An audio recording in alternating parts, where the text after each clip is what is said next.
been bout my papyrus since I've been in it. Put me in the debate, you know I'm gon' win it. If I scream black power, don't get timid. If I say black city, I'm talking about Kemet. If I say black city, I'm talking about Kemet. Primary research and we done pushed it to the limits. All you dudes finished. The king counting cattle up with brother Reggie. When I'm in Oakland, smoking, bro, they love the Chevy.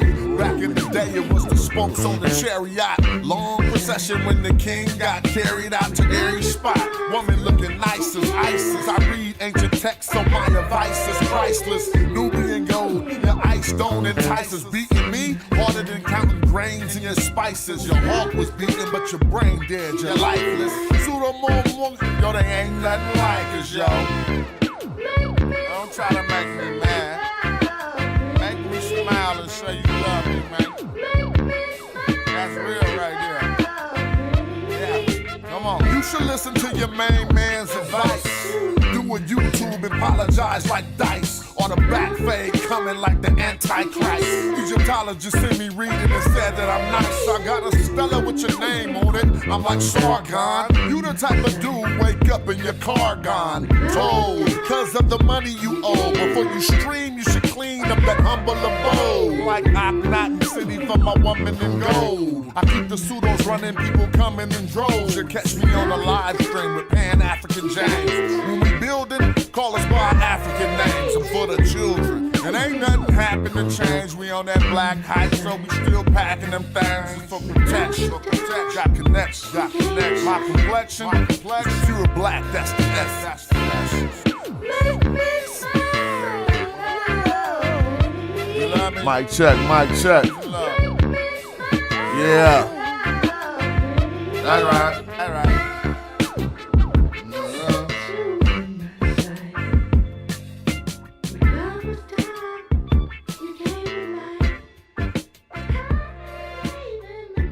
What's up with it? Play this other joint, let's get it poppin'. Yeah. Moronic script in my cartouche. Roll through with them arches. Hardcore, that's in my Shinu. I'm Bennu giving y'all truth. Iron core from meteorite should be chartreuse. Turbocharged the chariot and almost left Ferrari. The queen like almost Nefertari. Immortalize an image, put a figure in a figurine. Him at Netaret, who them leopard skin kilts, yeah, the clan wear 'em. And I turn your knee suit to a fan bearer. Have my servants build a new stadium where I'ma slaughter you, surround your tomb alive with boot cranium. Remove the organs, we preserve the dead. Mummify them, then carve them a reserve head. And all your internet mans who lied with you, died with you, sacrificed their life, afterlife with you. Now I'm all in your spot, and I'm calling the shots while your soul get devoured in the hall of my eye. Ain't a night ballin' or not, care if you ballin' or not. I'm still gonna tell you guys, go to Kemet like El Shaddai. You ain't no king, You're like Cambyses the Persian who couldn't draw the Nubian bowstring. Melt the jewels in your crown into a gold ring. Refashion them after smashing the whole thing. You're like Pepe II. Too old, king. If you think it ain't black, then let me just check 'em. I know the syntax. Every morphine and phoneme. The scholarship top line dog and the flow mean. And my debater make the fraud quit the internet. Sometimes I wonder if I saw to fix this window yet. That's what you call repair, re-end. They heard the king of Nijar was a scary man. And he is though, I'm telling you, you better contain him, man. He's busting arrows at all these Mediterraneans, killing them. Now we ain't getting no views. Yeah, them flip-flops look like Tutankhamun shoes. And y'all just wiki, thinking I'm enthused. They turned Egyptian temples to churches and still say, I'm enthused. It's crazy. They just wiki, cause they lazy. So they can call me pseudo, it don't faze me. The page monetized, so crushing you clowns pays. Yeah. Magi archers. Dead period. Yep, that is right. Let me take a look and check with the people. What's up with the people? What's going on? Hold on, my mic gotta get righter than that. Yo, yo. Yeah, yeah. What's up? Peace to everybody in the chat. I see y'all. Thanks for tapping in. Let me fix my camera, man. Yeah. So I just been chilling. I ain't been having much time to stream. Wish I had more time to stream, but it be what it be, and it is what it is. Just chilling, working. But we was watching the video I wanted to share last night, and I also want to listen to. I want to play for y'all some of the stuff I've been listening to, because I've been getting so many confirmations that what we've been saying is right.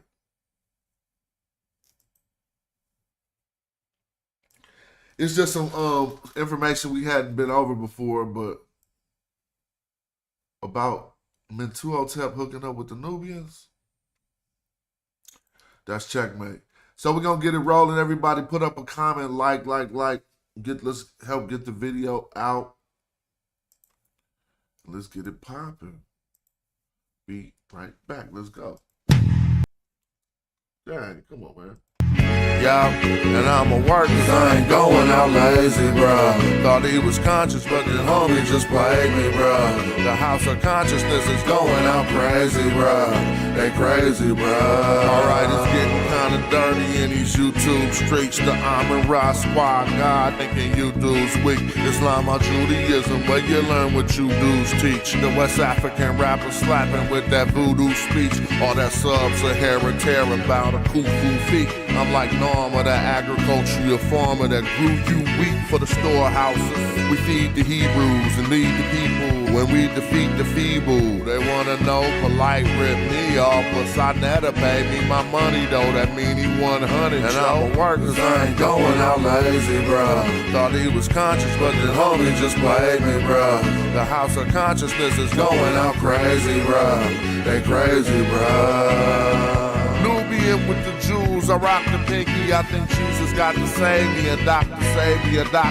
Inky. I cop the copper jewels on blue and red. I'm not the chakra doctor y'all claim woke, but you in bed, you won't pop a chopper, you Grandmaster J. You just talking.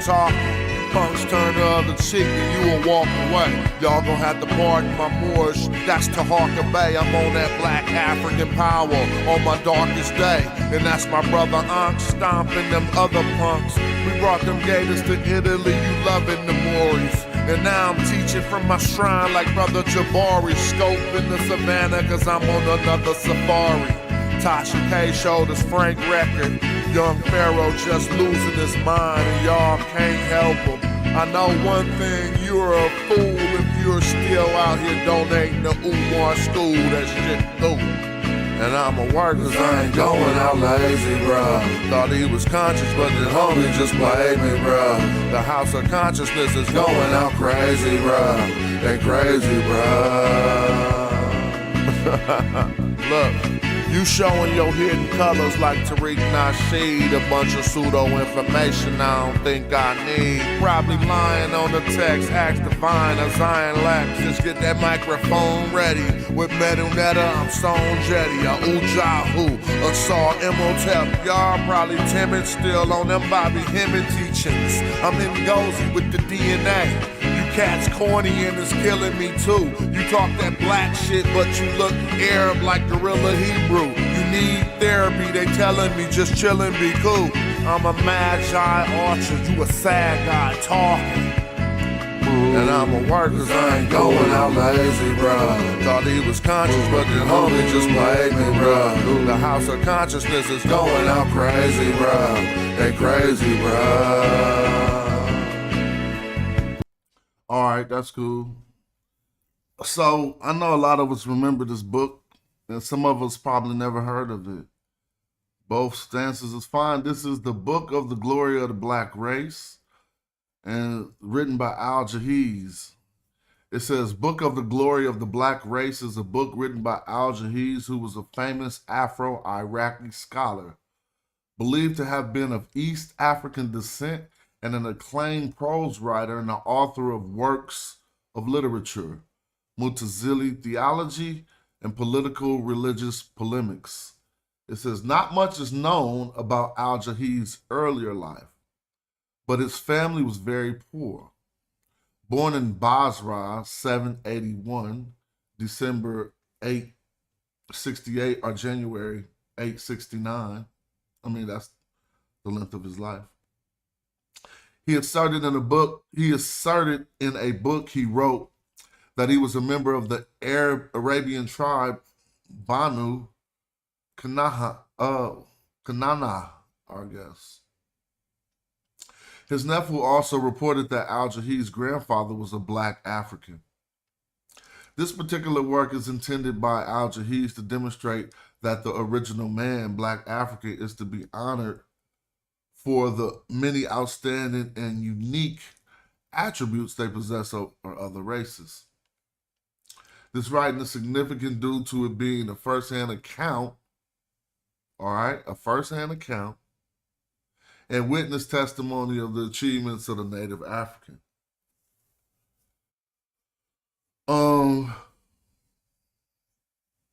I don't know why. Now, just so all of us know, he wasn't being one-sided. He's highlighting what he calls the glory of the black race in this book. He has another book, supposedly has another book, The Glory of the White Race. To him, the white is the Arab, I guess, pale Arabs and the people he considered white. You got to think about his world and the people who he indicated and called white and the people who he called black here. Now, I wanted to pull this up because recently we've been having, and I guess I can start giving some of the backdrop to what I understand about this. Let me go to this known map.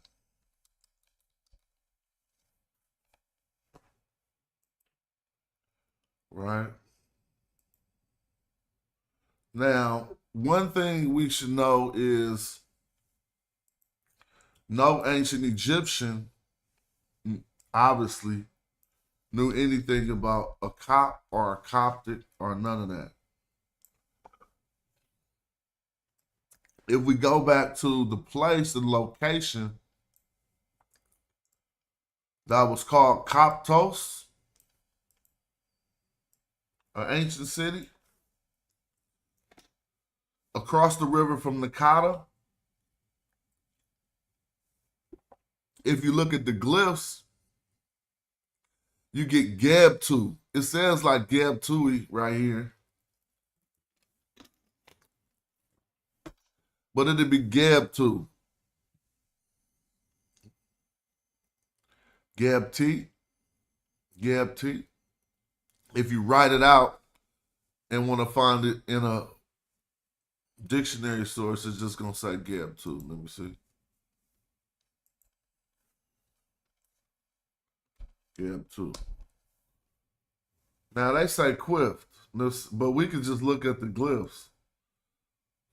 Okay, so let's see how they see right here. Okay, so now it's making sense.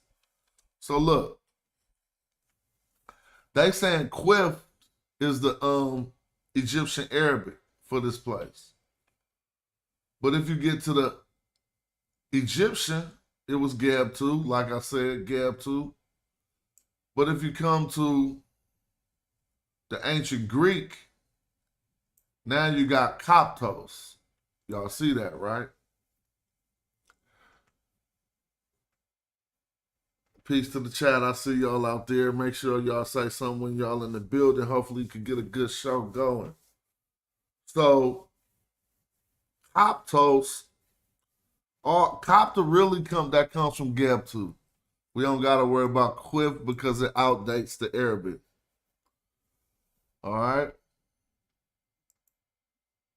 Let me see.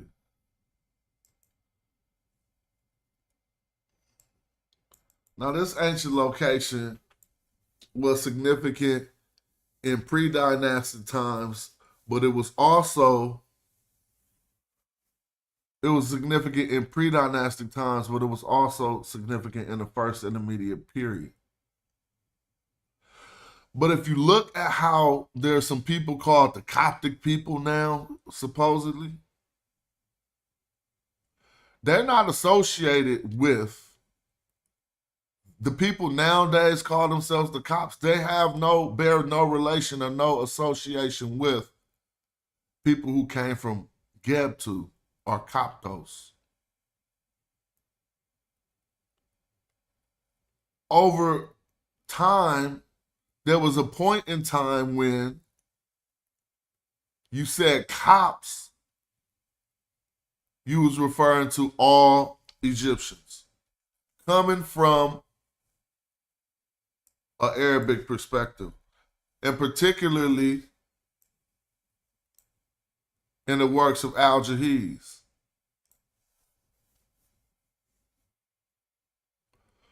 So when he referred to Copts,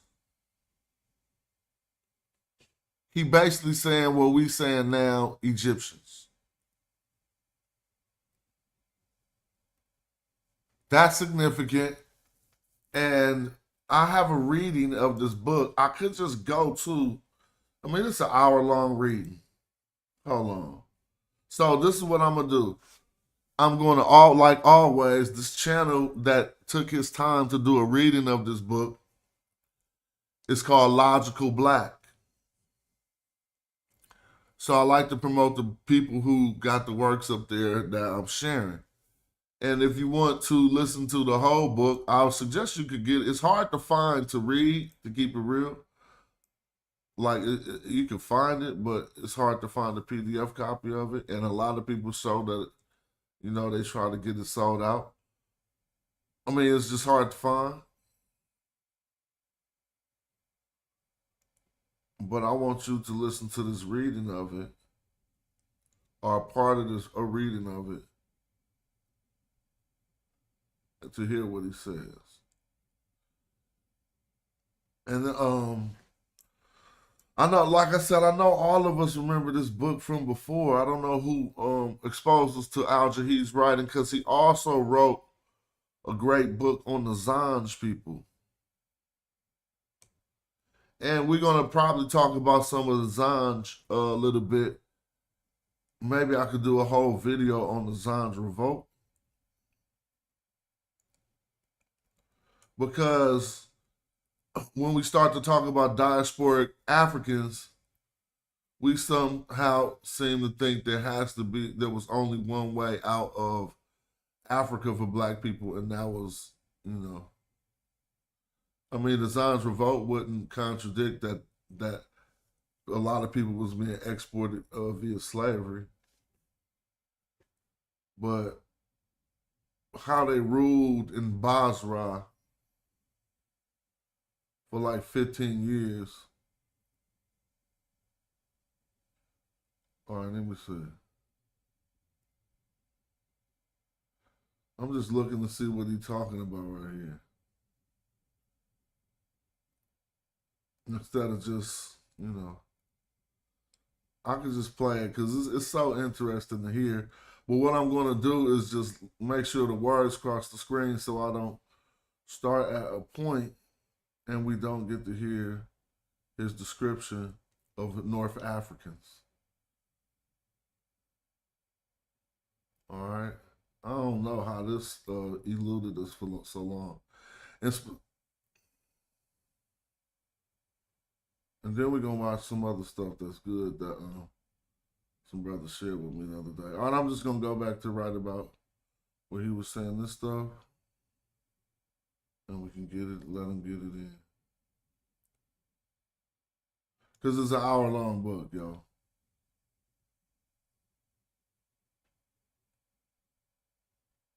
He's just getting it in. On what is that based, as they say, such is of pure white, bursting of whiteness, white and of clear face, we will answer by this the Arab. You say you got the book in the Discord? If you got the link in the Discord, that'll help me, but I ain't tripping. I'm going to let dude read from there. Do not mean the whiteness of the skin, but rather the nobility and purity of character, the hadur of Banu Maharabi draw glory from their dark color, and the people with the black dye are called among the Arabs Hudar. Al-Samini Darar says, the camels leave in the evening Zarud, and the setting sun covered Zubala with the coat of the night. The poet says, until the moment when the morning draws me from the dark night, like the valiant knight who takes from the sleeve the well-soaped sword. The Arabs qualify the iron as dark because it is hard, and that it is dark means black. Al-Harat Helazil says, when we force our camels from the branches of palm tree in Baran, a race not stopped until Al-Sasad retains them, we then put to defeat the troop of the sons of Qatam, the ones with the dark weapons of Persia. Al-Muharabi said the following about the being of a member of the Qarar clan. Every man of virtue knows I am a member of the Qarar clan, of the tribe of Quaz, not easily to command, not enduring any injustice, and mentally sharp. The clan of the Muqari are the Qadar of the tribe of the Makhzum. Al-Makhzumi spoke of the following lines, which were also from the Al-Fadari ibn Al-Abis al-Lahibi. I am the famous Al-Qadar, very well known, the dark one of the land of the Arabs. Those finding me in a contest of adversity. Hold on. I know how to find it hella quick. I'm tripping. Let me take this video, share, copy. Give me a second. I'm going to just try to find it real quick.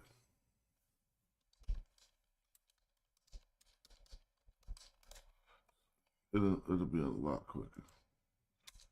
Man, what's up? Y'all been keeping up with the AI? I've been watching all kind of videos like AI doing different stuff now. Let me see if I can get the transcripts. Damn.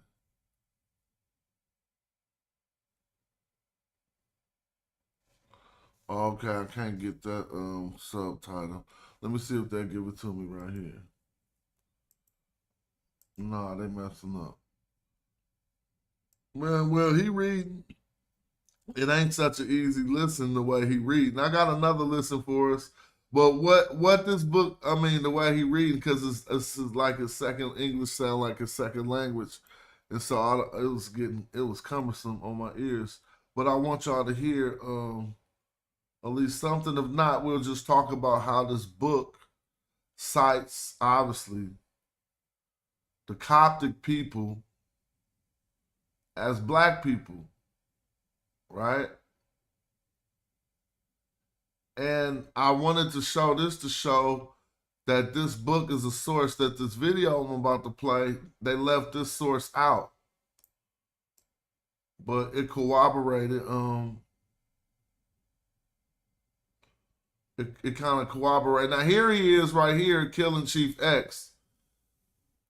And again, the other video we about to watch, dude aimed this whole video at them. But let's just hear these parts. Negroes also have the sweetest breath and the greatest amount of saliva, being in this respect like the dog as compared with other animals. The Zanj say black delights the eye. When the eyes hurt, a common prescription is sitting in the dark with a rag over the eyes. Oh, so don't forget, in this book he go far with talking about the qualities of blackness. Good eyesight is the most precious thing for a person. They say the blacks are more numerous than the whites. The whites are at the most consist of the people of Persia, Jabal, Russian, the Greeks, Slavs, Franks, and Avars, and some few others, not very numerous. The blacks include the Zanj, Ethiopians, the people of Fezzan, the Berbers, the Copts, the Nubians. Oh, he killed them right there. That's all I was looking for. Let's listen. All Russian, the Greeks, Slavs, Franks, and Avars, and some few others, not very numerous. The blacks include the Zanj, Ethiopians, the people of Fezzan, the Berbers, the Copts, the Nubians, and the Zangwahi. Now, notice how he said Copts and Nubians. Y'all tripped off that?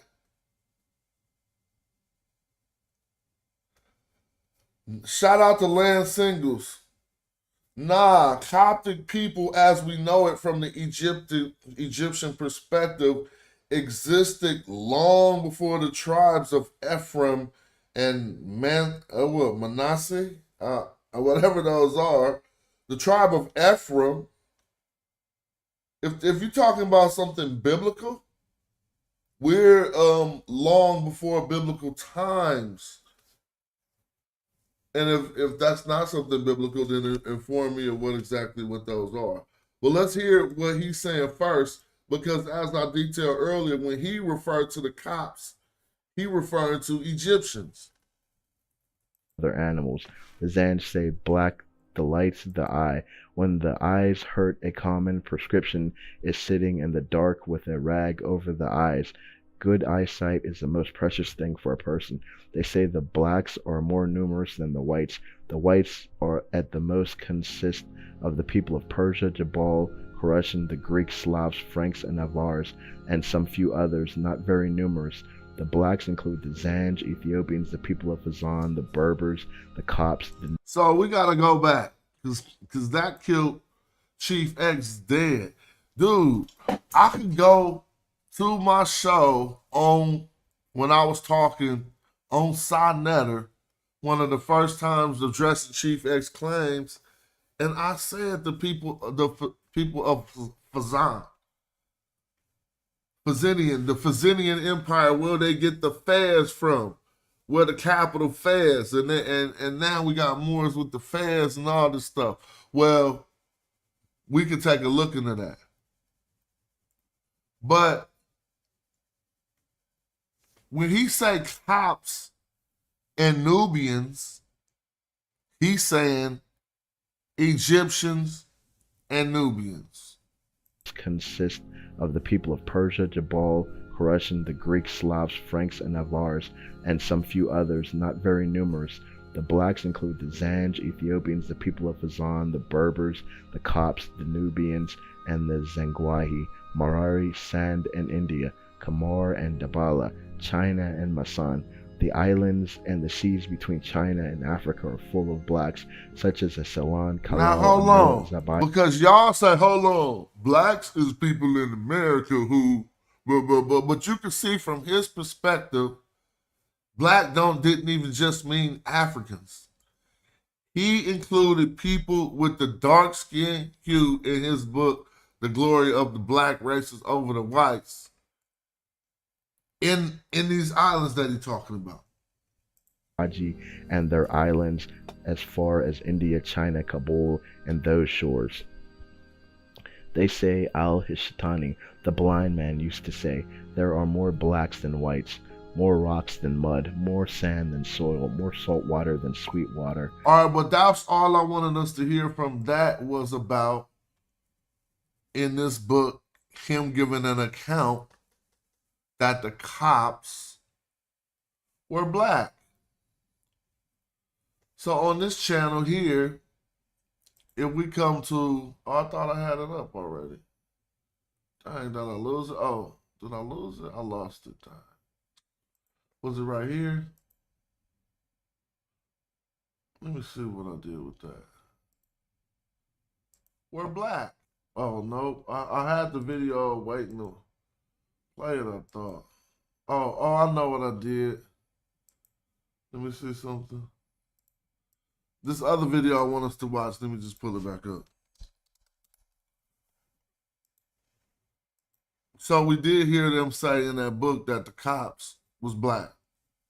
Now, the question is, if you can't say black and all that stuff people tried to teach you, why was he doing that? I forgot we got some good stuff to go over too. Let me find this video. Here it go. Here it goes. So you've heard it all before. Now, the ancient Egyptian. I think somebody put this in somebody's face and made them feel kind of crunchy. Shout out to Trill Black. And this is a good video with more sources that corroborate what we just contributed to the conversation. So it's not like his sources in this video are standing alone. I just went to another source that he did not include that say the same thing. But y'all notice, I mean, we showed y'all the Greeks. We showed y'all the ancient Egyptians with Kim. We showed y'all 800 AD perspective. Around 800 AD. Now let's watch this good video done by Trio Black. Put hands on y'all. 7 months ago. So you've heard it all before. The ancient Egyptians were black. Some quote the Romans, some quote the Greeks. Some even risk quoting the very first Egyptologists, and you'd be surprised what they had to say. But hang on a minute, isn't there one group we're missing out from this debate? Actually two, Jews and Arabs, an ancient set of peoples in their own right who are often grouped together anthropologically as Semites. So is there anything the historical writings of these two Middle Eastern people groups can tell us about what Egyptians once upon a time looked like? Well, you're about to hear things you've never heard anywhere else. Buried in the Vatican vaults type things. So for that alone, please hit the like button. It helps the algo push this info out far and wide. And if you're a visitor, be nice and touch that luscious subscribe tab too. You won't regret it, promise. A special shout out goes out to our friend the Debunker for sourcing these suppressed historical quotes for our channel. An amazing individual for sure, whoever he is.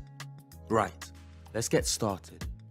Ibn Ezra was a Jewish philosopher and theologian who lived under Moorish rule in medieval Spain. He wrote several commentaries on the Jewish Torah, what Christians now know as the Old Testament. Listen to how he classes the Egyptians in his commentary on the famous story in Genesis in which Sarah, Abraham's wife, is recognized by the Egyptians for her beauty. Behold, now I know. There were women as beautiful as Sarah in her native country, but in Egypt and the southern land, Ethiopia, there was none as beautiful. The reason for this is that people's appearance is shaped by the climate. Ibn Ezra, a man of Hebrew descent living in medieval Spain, safe to assume he's not exactly a pale-skinned man himself and isn't speaking of an olive tone here. Well, he classifies the Egyptians of Abraham's time with the Ethiopians further south. He seems to have believed, like many ancient observers erroneously did, that the complexion of these two groups, Egyptians and Ethiopians, was down to the heat of the sun rather than an indelible genetic marker. On that assumption, Ibn Ezra believed the people of Egypt at the time of Abraham were prone to see Sarah, his wife, as a remarkable beauty because of the lightness of her skin in comparison to theirs. Because, and I repeat, the Egyptian and the Ethiopian's appearance is, quote, shaped by the climate. Sounds similar to the account we read of in Genesis Rabbah, a rabbinical dramatization of the book of Genesis from 300 AD. Brace yourselves, this one's spiky. Abraham said to Sarah, "We have traversed Aram Naharaim and Aram Nahor, and not found a woman as beautiful as you. Now that we are entering Egypt, a country whose inhabitants are black and ugly, say, I pray thee, thou art my sister." Huh? Now I know he didn't call them folks black and ugly. Okay, so let's clear up the confusion here. Abraham in the original Genesis 12 story is emigrating to Egypt because there's a famine in next door Canaan. But he's afraid of Egyptian nobles killing him just to get their hands on his beautiful wife.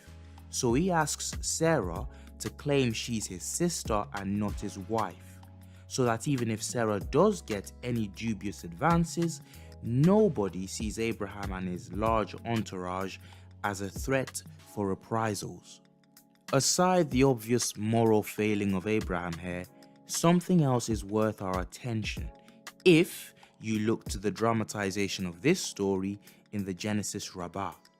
Written between 300 AD to 500 AD, the homiletic ascribes a rationale to Abraham that isn't actually in the original Bible text.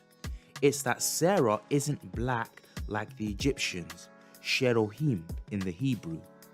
Adding the word ugly to the mix doesn't only tell us something about the value system of some rabbinical Jews in the Middle Ages, it actually reveals more. The Hebrew word for ugly there is keruim, and was often used interchangeably with the word black to refer to black people. So chances are, if you're sifting through other rabbinical texts from the same period, purporting to describe people from across Egypt, Ethiopia, or Africa in general, and you see the word keruim, it's most likely referring to the blackness of their skin and not a literal appraisal of aesthetics. This is called a metonym, which means a word, phrase, or figure of speech in which the name of one object or concept is used for that of another to which it is related. Example, the crown when talking of royalty, or suits when we really mean business executives. Yep, ugly came to be a metonym for black among 4th to 6th century rabbis.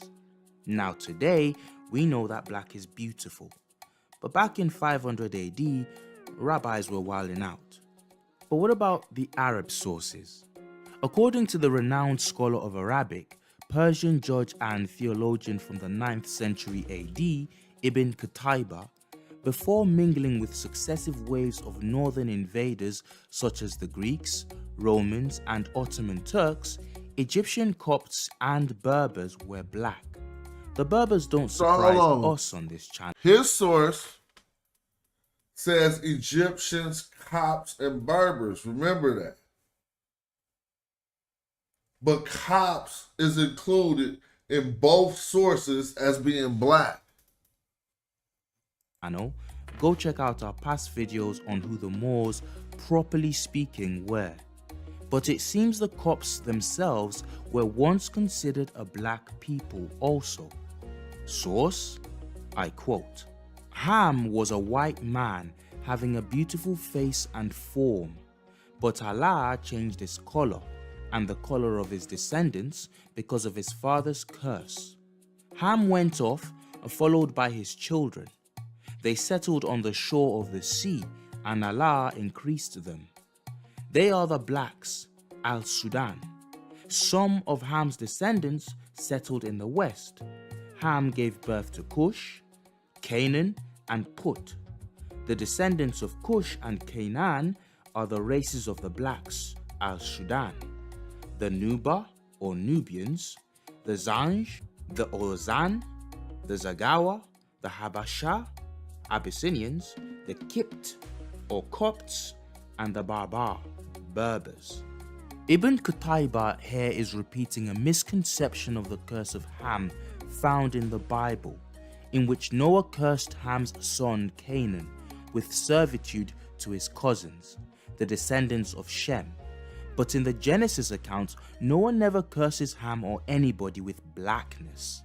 This was an add-on by some unscrupulous theologians over the ages. However, it's interesting that Ibn Qutayba, in repeating this misinterpretation, deems the Copts and the Berbers of his day as black descendants of the patriarchs Cush and his father Ham. Now at this stage, you have to ask, was Ibn Qutayba some sort of woke Afrocentrist too? You don't need a PhD, you just need a working mind unshackled by prejudice, and the conclusion is plain as day. Africa, even North Africa, once looked very different to what it does today. Now this guy seemed to get it. This is medieval Arabic historian Al-Makrizi, as depicted on a modern Egyptian postage stamp. Al-Makrizi lived in Egypt during the period of Mamluk rule in the 1300s. He also admitted that Egypt didn't always look and feel as Mediterranean as it was fast becoming in his day. You hear that? He attests to the Africanicity of Egypt before the Kurds and the Ottoman Turks spread their empire to the country. Here's what Al-Makrizi says. Know that the land of Egypt, when the Muslims entered it, was full of Christians, but divided among themselves in two sects, both as to race and to religion. The one part was made up of men about the court and public affairs. Yeah, it's fine that he include India and China, because India and China do got, it from his definition, black people there. People with a dark hue, people with dark skin. That's what he's saying when he say blacks. He's not talking about Greek. The other portion was the whole people of Egypt, who were called Copt or Copt, and were of mixed descent, among whom one could not distinguish Copt from Abyssinian, Nubian, or Israelite. Well, stop. In his time period, and if y'all Israelite, y'all love this source, take it. He just said, from in that time period, you couldn't distinguish a Copt from an Abyssinian or Nubian or Israelite. I don't know how y'all like that source. Them were writers in government offices, others were merchants and tradesmen, others were bishops and presbyters and such like. Others were tillers of the land in the country, while others were of the class of servants and domestics. Makrizi says, before the successive Muslim empires that dominated Egypt would begin, the nation of Egypt was dominated by a people referred to as Copts, who themselves were a mix of predominantly black peoples, Abyssinians, which is modern-day Ethiopia, Nubians, and that's black Africa at large, and Jews, or Israelites as Makrizi terms it. As Makrizi would be operating under the same assumption Qutaiba was, namely that the Copts were a black people group originally. Because he lived in the 1300s, that does sound right. Because he lived in the 1300s, it was plenty of black Jews in his time period. Then the Israelites Makrizi was speaking of, it follows, would have been a black group also. This isn't surprising either when you think primarily Judaism is a religion. Let's not forget that today one of the oldest groups of Jews are Ethiopian Jews, who traditionally trace their cultural heritage back to a marriage between Solomon and the Ethiopian Queen of Sheba. In any case, even if you were to concede that the Israelites Makrizi was speaking of were like their modern day Western equivalents and of the Caucasian type, that still leaves you with 2 out of 3 of what made up the Coptic nation being a recognizable black group, the Abyssinians and the Nubians. Look at that, another Middle Eastern source claiming Egyptians were black. Must be an Afrocentrist, stealing other people's history. Are you ready for one more quote? Because this one might just blow you away. This from another Muslim historian writing in 9th century Iraq about the life of Muhammad, the founder of Islam. Ibn Isham writes of an account in Muhammad's life in which Muhammad is speaking of the indigenous inhabitants of Egypt who have recently come under Islamic influence. Muhammad is quoted as instructing on how Muslims from the Arabian Peninsula should treat the dhimmis of Egypt. Dhimmi meaning non-Muslims living under Muslim rule. I quote, "The Messenger of Allah, peace be upon him, said, fear Allah concerning the dhimmis, the people of the black soil, who are of black skin and kinky hair. They have kinship and relation." The people of the black soil who are of black skin. They thought the sources was gonna stop. Shout out to this channel. He beat the brakes off y'all. I told you we never find no sources relating that black soil to nothing else but black skin. I'm saying, this is just how he broke it down. The people of the black land, the black soil, who are of black skin and kinky hair. And let me rewind. Who are of black skin and kinky hair. They have kinship and relation with the Arabs. End quote. Muhammad is here said by Ibn Hisham to have described the Egyptians in almost exactly the same terms as Herodotus did thousands of years prior, quote, black with kinky hair. And interestingly, Muhammad is here claiming they are similar in background with the Arabs. Now this doesn't surprise us on this channel either, as Africa is divided from Yemen at its shortest distance by 10 miles of a thin strip of water known as the Red Sea. And as we've pointed out before, southern Arabia, that's modern-day Yemen, was numerous times under the political and economic control of successive Ethiopian and African kingdoms. So much so, they were classed as blacks when it came time to representing the Arab king in the Bible's account of the visit of the Magi. Okay, now guys, it's question time. Do the experts who regularly purport to telling you ancient Egypt was never black and was never viewed by anybody in history as black, do they not know of any of these sources? If they don't, then being an expert doesn't seem to mean much these days. And if they do know of these sources and still claim what they claim, well, that's even worse, isn't it? I don't know guys, what do you think? Let us know in the comment section below. More importantly, join us at Trill Black. Like and subscribe to our channel where we're discovering the suppressed truths and achievements of blacks globally. From Kush subscribe to him. Compton. No doubt. He killed it. So, I mean, that's various sources. The Cops has knocked out the box. Show me something besides modern day people. You know what I'm saying? Show me something ancient saying that what you say. You can't find it. They can't find it. They can't find it.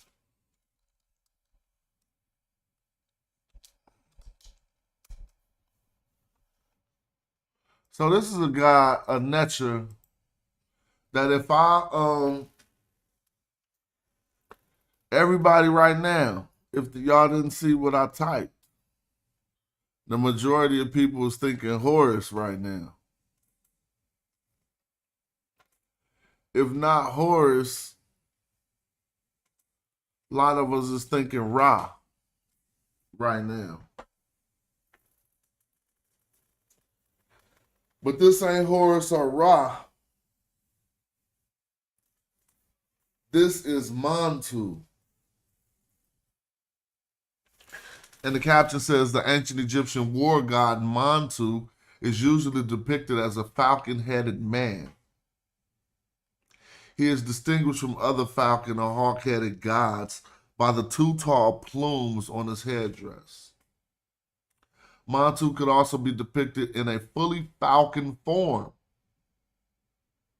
where he wears his headdress. And in later dynasties, Montu is depicted, let's see, occasionally as a bull-headed man.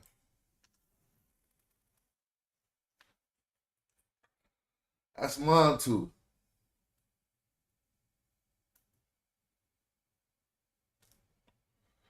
Hotep, we know that means peace.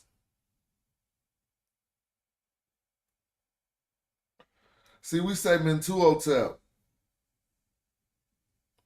because we start to lose the meaning of these names. But Mentuhotep, however you would like to pronounce it, would mean Montu is at peace. Montu is pacified. How you pacify Montu? Montu is a war god. So you got to put hands until Montu is satisfied.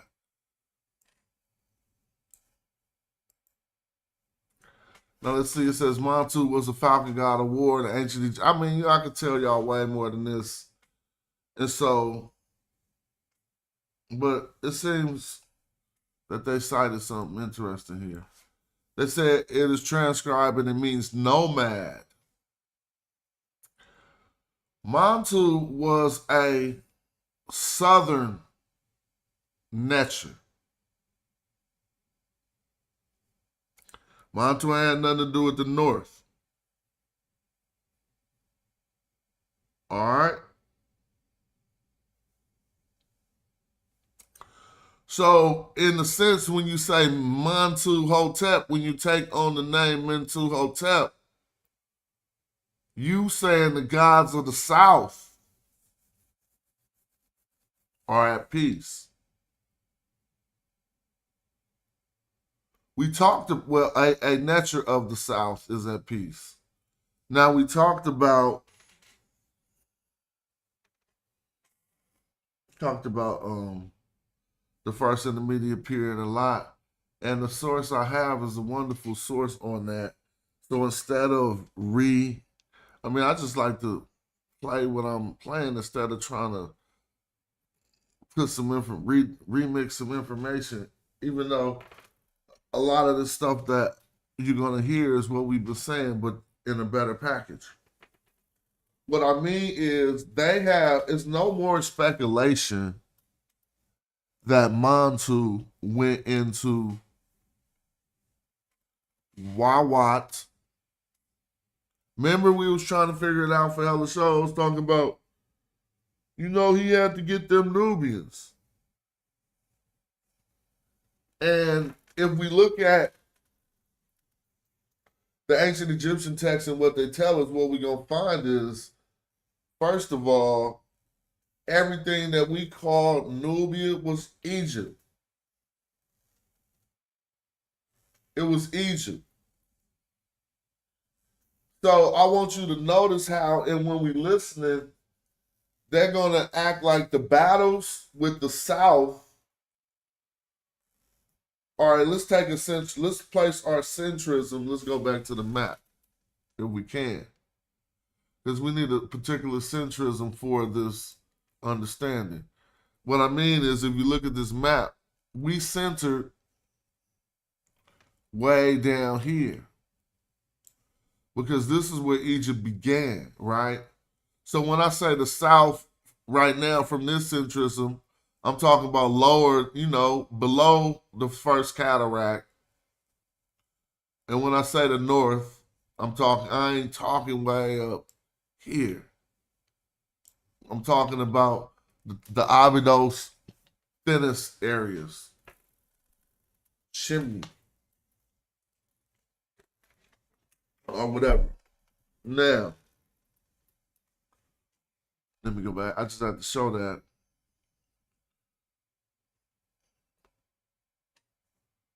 If we go to blow this map up, I want y'all to see something. Wawat. All right, so we got to be well below the second cataract, are we? No, we right above the second cataract, below the first cataract. So they're going to teach this like this. When Mentuhotep came down here and unified this area under his rule, they call that subjugating Nubians. Right? But when he turns the other direction and comes up here and does the same thing, They call it unifying Egypt.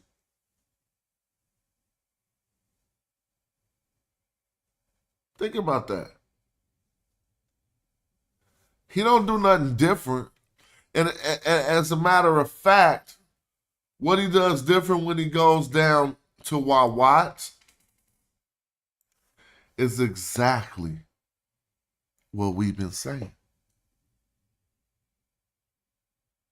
In order to beat all of his rivals that had surrounded Thebes, he found a way, just like I know we said plenty of times, he found a way into Wawat,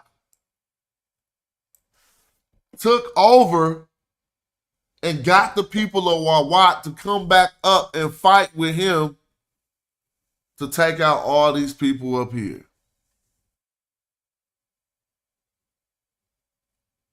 Now, you know, I just told y'all that, but I want y'all to hear it, and this is just going to be so long. This is too long, but it's good. So maybe if you get the chance later, because I'm going to cut it off when I just feel like cutting it off. But this podcast will put you up on game. It is called The History of Egypt Podcast by, what's Perry? His name is Dominic Perry. And he's no joke. The research is ridiculous.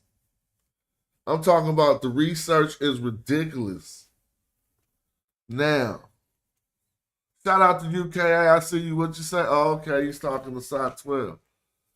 I'm going to play just a bit of this. And I want y'all to understand that even though this is a wonderful presentation that he's giving on here, so here's something I heard an Egyptologist say before. And this is not, it has nothing to do with this podcast at all. It's just about Egyptology. You cannot approach the field without acknowledging, you can't approach the field honestly without acknowledging the racism within the field.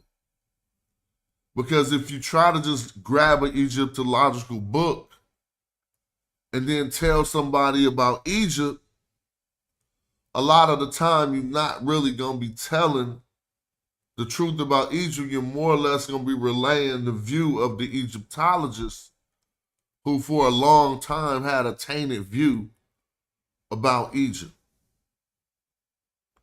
I'm not saying that about this podcast, but nevertheless, the overarching umbrella is an Egyptianization of everything else around it. As Egypt as the power and everything else as its support. And never, the story never to be told as any other African nation being equal to or on mutual grounds or even as a supporter of Egypt. But I keep telling you this. No matter how. So, first of all, no matter what, when you got to take over something, you got to take something over. You got to take it over. Like, let's just talk about the Ukraine and Russia right now. Ukraine was once a part of that whole thing, right? Soviet Union, whatever. Broke away or whatever on some democracy. Now he fighting to make it be a part of under his control again. That's not saying Russians and Ukrainians is different people.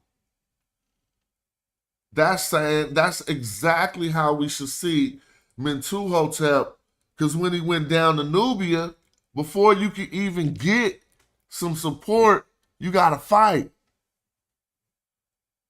Because you ain't the boss. No, we're not going with you.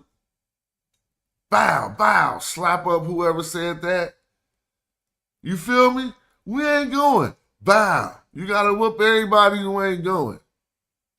Then everybody else like, all right, come on, what we got to go do? I'm just trying to be more practical. Because it wasn't no bombs, it wasn't no machine guns, it wasn't no way to force a person to come fight for you. But I'm going to start this. They probably going to hit us with the commercials. And I'll be in and out while he talking about stuff. What this, if I don't get to the end of this, because it's 2 hours, I know I ain't going to get to the end of this.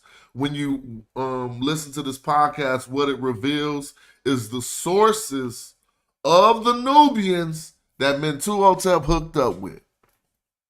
Their names, their stelas, and their account team.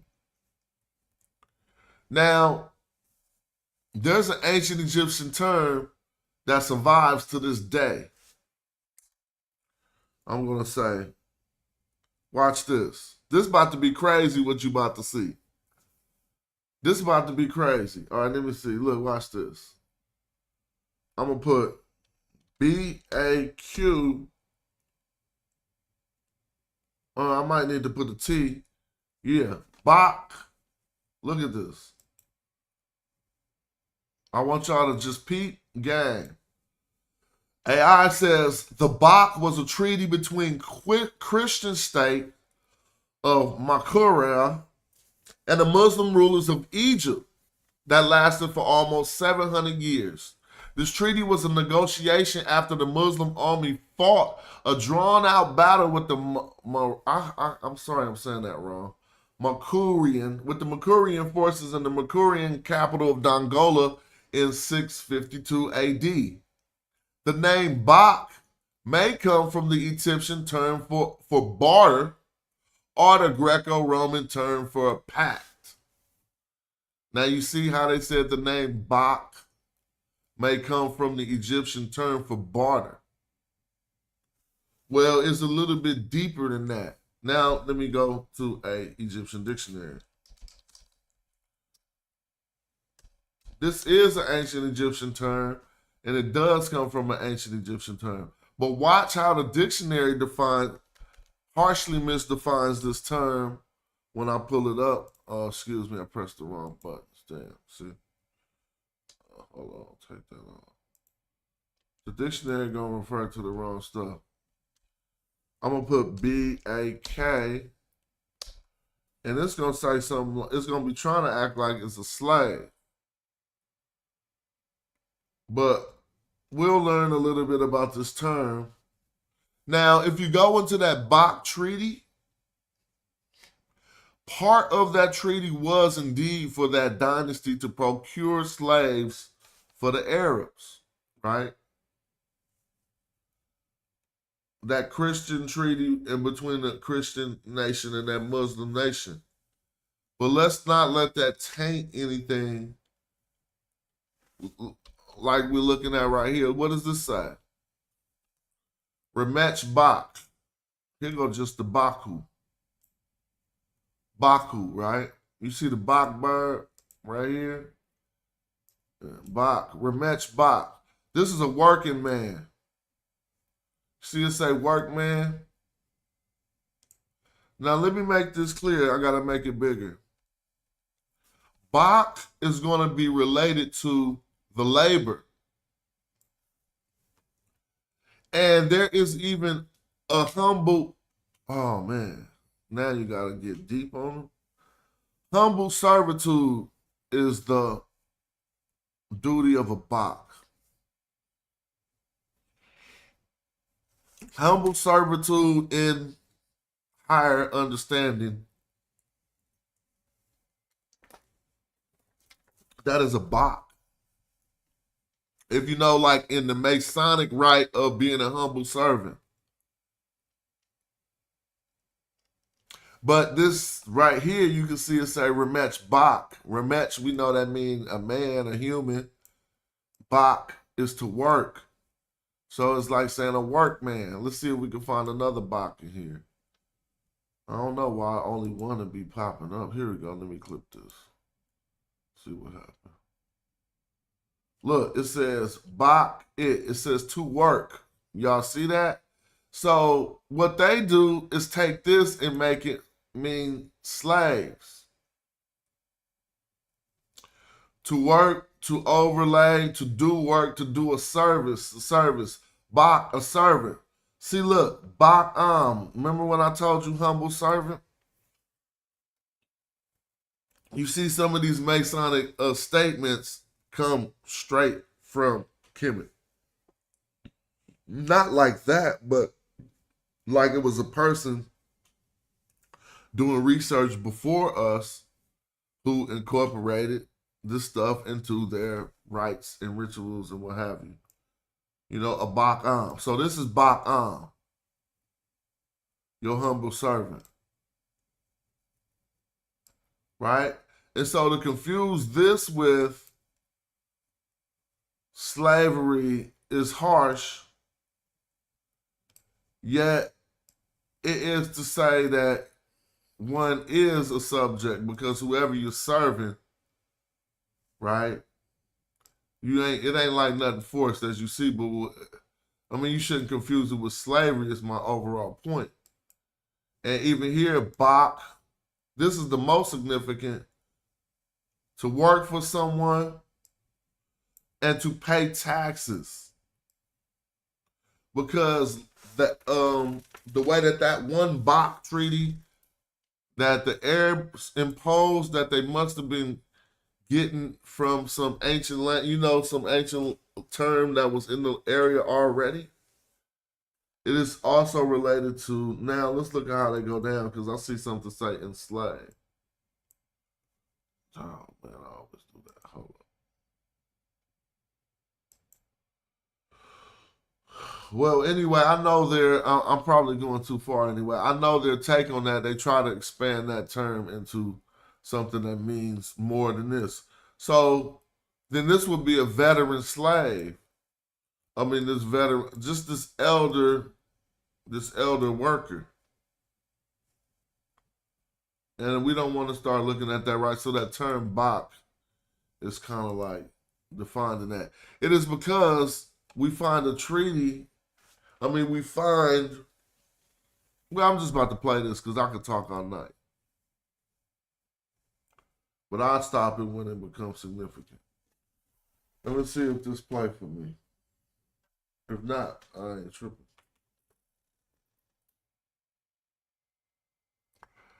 Yeah, that dynasty, that Dongola dynasty or whatever, it did stretch. You're right, yeah. And I was having some problem pulling this up early when I was trying to read it. If it do the same thing, then hey, I'm just gonna say forget it. Or I can find this at another source. I've seen it. See if I can. While I was trying to play, I'm gonna see if I can find this at another source. See, yep, here you go, right here. At a better source. This actual website. Hopefully that'll make it better. Hold on, but is that it starting? Howdy folks, Dominic here. It might be A starting. very brief note before we begin. Hold on. As you can see, this is a massive episode, a full movie-length finale to the first intermediate period. For those interested, there is an extended version of this episode available on my Patreon. It's about 10 minutes longer, and it goes into some extra details about particular rulers and records. Cool. Now let me get some Also, images right. as with every new episode, there is a PDF booklet that accompanies it, and this is full of historical notes, photos, and art from my personal archive and from my research. If you like something to look at while you listen, or simply want to read along, that is available on my Patreon, link in the episode description. Now then, on with the show. Welcome to the Age of Montu.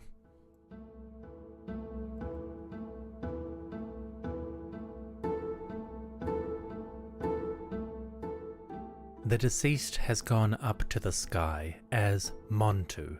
He has gone down as the bar bird that he has caught. If Montu goes high, the deceased will go with him. Should Montu run, he will run with him.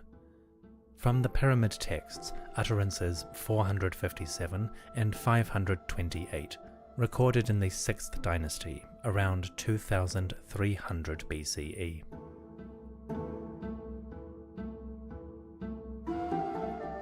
If there is one thing that people know about ancient Egypt, It is that many of the gods, and many hieroglyphs, take the form of birds.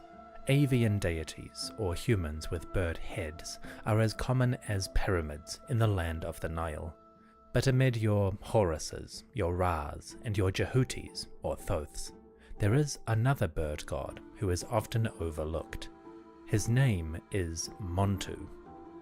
Montu, sometimes called Menthu or Montu, comes from the south. He usually appears as a falcon or a human with a falcon head.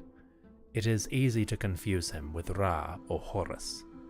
The god's name is written with the hieroglyphs for M, N, Ch, and W, and means something like wanderer, nomad, or Bedouin.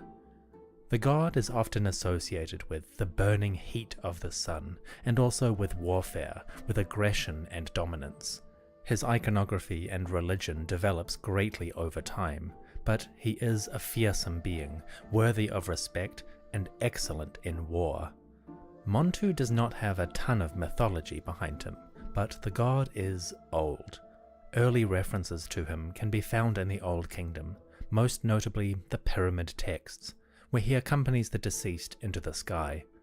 Sometimes the dead even become Montu, climbing up to the realm of the gods.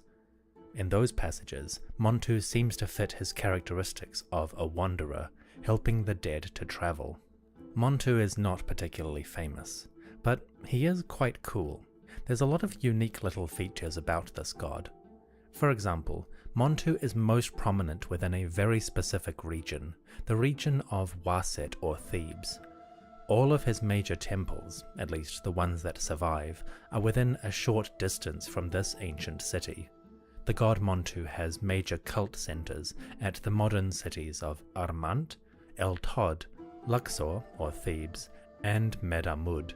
You can also find him worshipped in the western desert at the settlement of Hibis in the Kaga Oasis.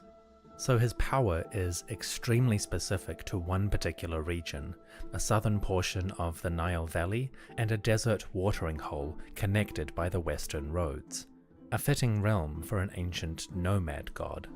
Given his prominence in this region, it is not surprising that one of Montu's major epithets was Menchu Neb Waset, Montu, the Lord of Thebes. And although the god is old, he first rose to royal prominence around 2000 BCE, in the later years of the 11th dynasty. At this point, a series of kings who ruled in Waset began to favor Montu as one of their patron deities, and in the civil war that gripped the country around this time, it was Montu, the Lord of Battle, who would help them achieve victory. As a result, the god Montu, who is only attested here and there during the Old Kingdom, suddenly gains great prominence and visibility. In some respects, you could classify the end of the First Intermediate Period as the Age of Montu.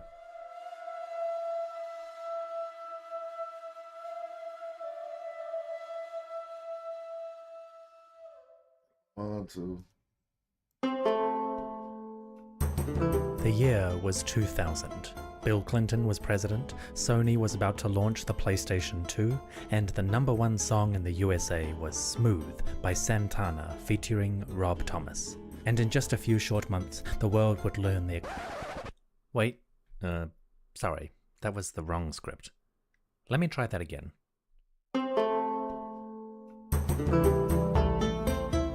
The year was 2000 BCE. Egypt was divided, with two royal households competing for dominance. In the north, the House of Keti held sway, but their territory was dwindling thanks to the aggression of the southerners. The upstart House of Intef, pushing out from Waset or Thebes, had seized numerous provinces along the river and desert. Their expansion had been rapid and aggressive. Now, the southern king was dead. Intef II went to his rest after a long reign of 49 full years. Intef II and his government had achieved spectacular expansion. But they were not in charge of Egypt yet. In fact, they did not even rule half of the country. The Thebans controlled 10 provinces, the first 10 of southern Egypt. But just in the river valley, and not including the delta, there were still another 12 provinces under northern rule. Add to that the vast farmlands and countless villages of the Delta Basin, the Great Lake of the Fayum, the oases in the Western Desert, and the overland connections with Libya, Sinai, and Canaan. The Thebans may have conquered much, but they certainly were not dominant. The balance of power is hard to gauge today, but geographically, it was, at best, even. The conflict would have to continue before one house could emerge as the unifying force. In the south, a new monarch was responsible for that challenge. The new king of Waset inherited from his father, and like his father, his name was Ini-Itef. We call him Intef III. His Horus name, his identity as a ruler and a living incarnation of the falcon god, was quite an elaborate one. Intef III called himself the Cheru Neket Neb Tep Nefer, which translates roughly as the Horus, victorious one, possessor of a perfect beginning. It's quite a grandiose name, and one that promised great things for the new ruler. Clearly, Intef III intended to hit the ground running and continue his father's successes. The transition from one reign to the next was orderly, and we actually learn about it from one of Intef's officials. Last time, I introduced the overseer of the treasury, a man named Chechi. Chechi served Intef II, taking care of his wealth, his secret storehouses, and even his personal business. He was kind of the king's accountant or banker, responsible for his wealth and keeping everything in order. Chechi also served Intef III, and he recorded his duties on a stone stela, which is now in the British Museum. On that stela, Chechi said, quote, "The Horus Wach-Ankh, the king of southern and northern Egypt, the son of Ra, Intef II, departed in peace to his horizon. Then his son assumed his place, the Horus Nakht-Neb-Tep-Nefer, the king of southern and northern Egypt, the son of Ra, Intef III, born of Neferu, who lives forever like Ra. I followed him to all of his beautiful places. I spent my entire lifetime on earth as the king's personal chamberlain." End quote. Chechi gives us a sense of a smooth transition, an orderly passing of power. The new king took up his throne, kept the same officials in office, and the government ticked along. It's a nice definitive marker of the transition. In fact, on the stela itself, you can see the switch from one reign to the other loud and clear. On the 12th line of hieroglyphs, there are the titles and names of Intef II, including his cartouche. Then, on the 13th line, the titles of Intef III begin. It is one of the rare moments where a regime change is recorded so crisply and definitively. So we owe Chechi gratitude for his dedication to accuracy. Perhaps that is fitting for a man who was the king's personal accountant or banker. Chechi dotted the reeds, crossed the bread loaves, and kept everything in order. He was nothing if not meticulous. Anyway, Intef II had reigned a long time, 5 full decades on the throne. As a result, his son, Intef the Victorious, was probably mature, even elderly, by the time he inherited power. Unfortunately, this meant that Intef III did not match his father's accomplishments. In fact, he didn't even come close. The Turin Papyrus, written around 1300 BCE, credits Intef III with just 8 years of rule. So he probably completed 8 years and then died in his 9th.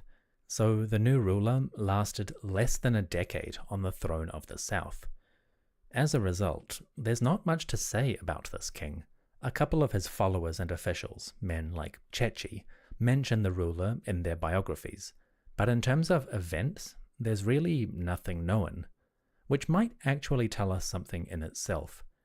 Intef's short reign could have been relatively peaceful.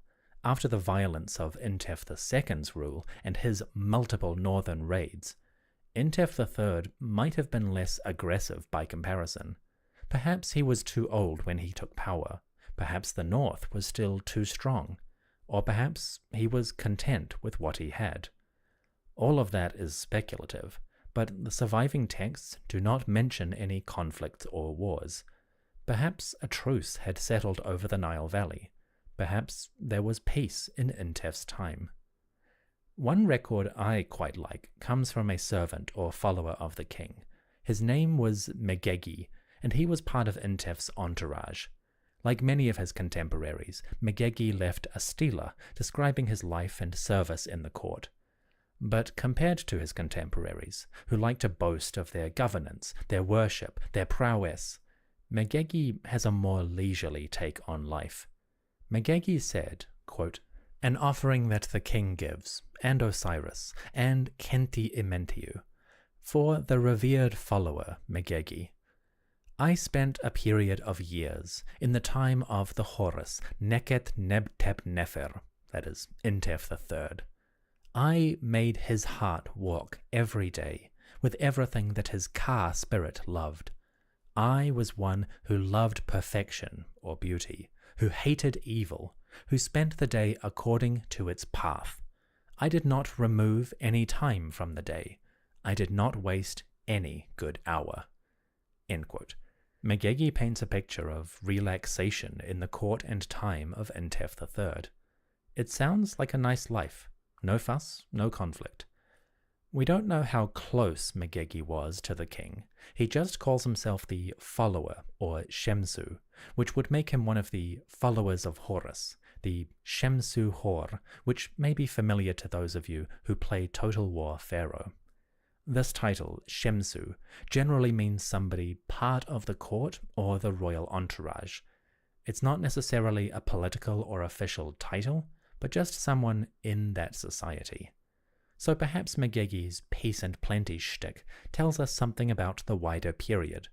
Perhaps the war had quietened down for a few years. Again, pure speculation, but wouldn't it be nice if the Southerners and Northerners were getting along? Intef III might be poorly attested, but his family is not. The king had a partner or consort named Each, which means moon. She was not the queen. None of the surviving inscriptions that reference Ea call her the king's wife or Chemet Nesut. Instead, she may have been a secondary wife or a lover, a sort of concubine, if you will. There was also a daughter named Neferu, which translates as beautiful or perfect. Neferu is noteworthy for having a partially intact tomb discovered west of the city of Waset, or Luxor. We'll visit this tomb and get to know Neferu and her mother Ea later in the story. Finally, there was a son, a young boy named Mentuhotep. This name translates as the god Montu is satisfied or content. And without spoiling the story too much, this boy would go on to become the next ruler of the south, known today as Mentuhotep II. We'll definitely get to know him as our story unfolds. This very brief description is all we know about Intef III's family. It kind of fits with the rest of his reign. Inscriptions and records are few, and we can only put together a couple of pieces. Still, at least we know the core of the family. Intef himself, his partner or spouse Each, a daughter named Neferu, and a son named Mentuhotep. All right, cool. If nothing else, the king did his duty for posterity and produced the next generation of his royal lineage. Now, we know this is a 2-hour thing. I can't play it. I just had to pay respect to the breakdown. That was a wonderful breakdown. I need to get to these Nubians in the fight. Obviously, we do not have a definitive unities and distracting the rulers from their imperial ambitions. Mentuhotep did not immediately go north to attack the house of Keti. Now, here we go here. Now, watch how they frame this. Instead, he went south to a land called Wawat.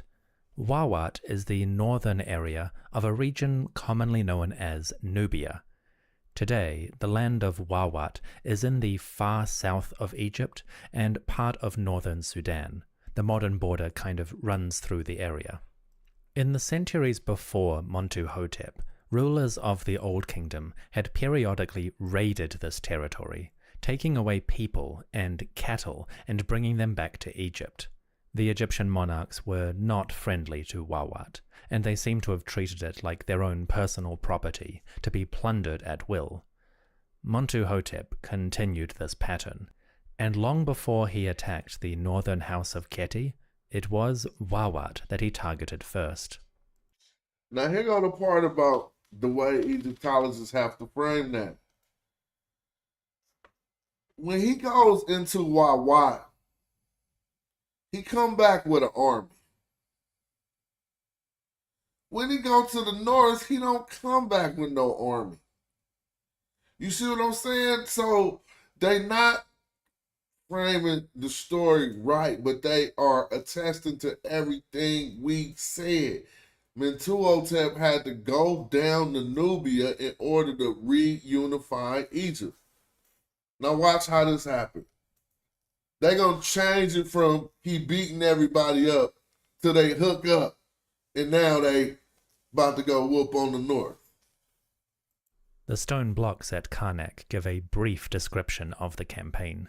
Next, we have another record from slightly downriver at a site called Deir el-Balas. Here, archaeologists recovered a stone slab, a stela, that was decorated with hieroglyphs and recorded details of a royal military campaign. This text describes how, quote, I, the king, attached Wawat and the oasis, and the troublemakers therein, to the land of southern Egypt, with the result that my wrath was satisfied. As for the victorious army of my recruiting, he coming from Thebes, so let's go up. So he need to fight the people up here. So he come from Thebes, go down here, and take over. So the fighting that's entailed with him taking over gets exploited and made like he just went, I don't know. They just tell it in hella different ways. But the result of this is him having an army big enough to come back up and fight these fools. So if you get that many more people, they could have just whooped you. So what he did, it seems, is went down there and overthrew the king, whoever the rulers was, and their bodyguard, and then took over their armies like y'all with us. Well, check it out. its flame fell in the foreign lands, and they hastened to submit. I opened the roads that were closed, and I decapitated the desert folk, those who blocked my passage. End quote. Technically, this text does not have a name, so we can't say with 100% certainty that it belongs to Mentuhotep II.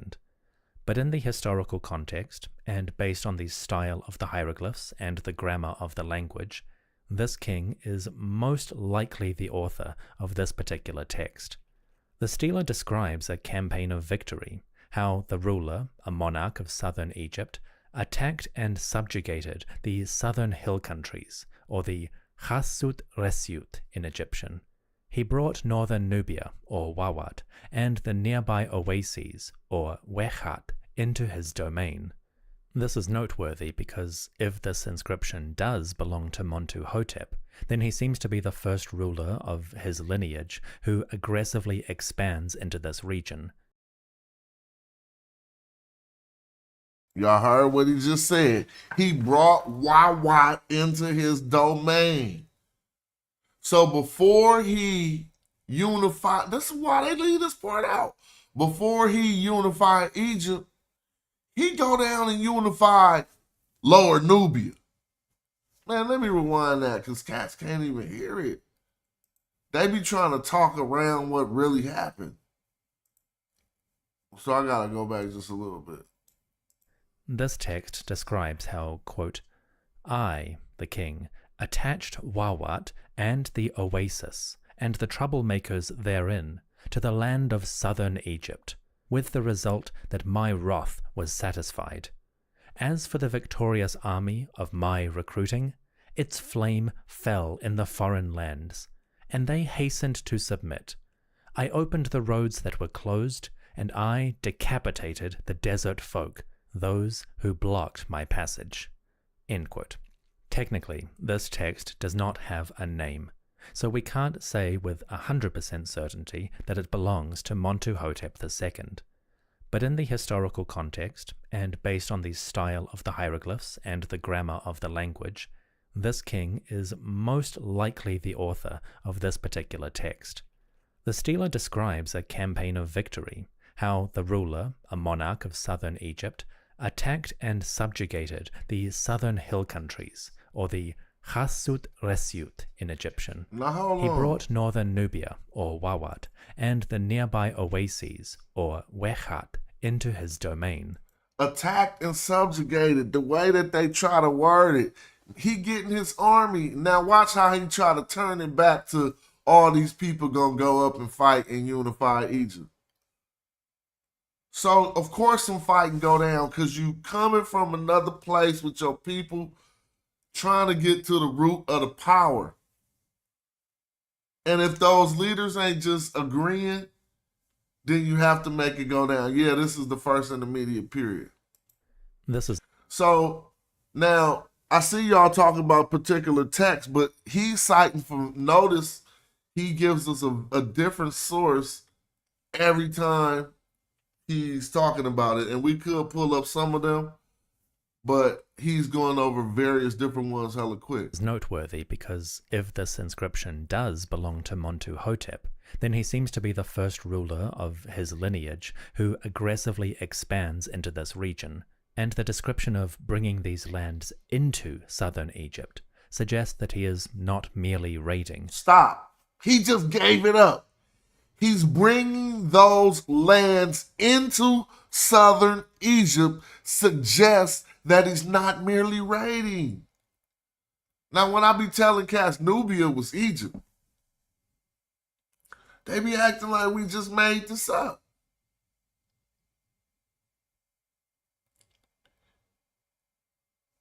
I gotta rewind a little bit. I'm sorry.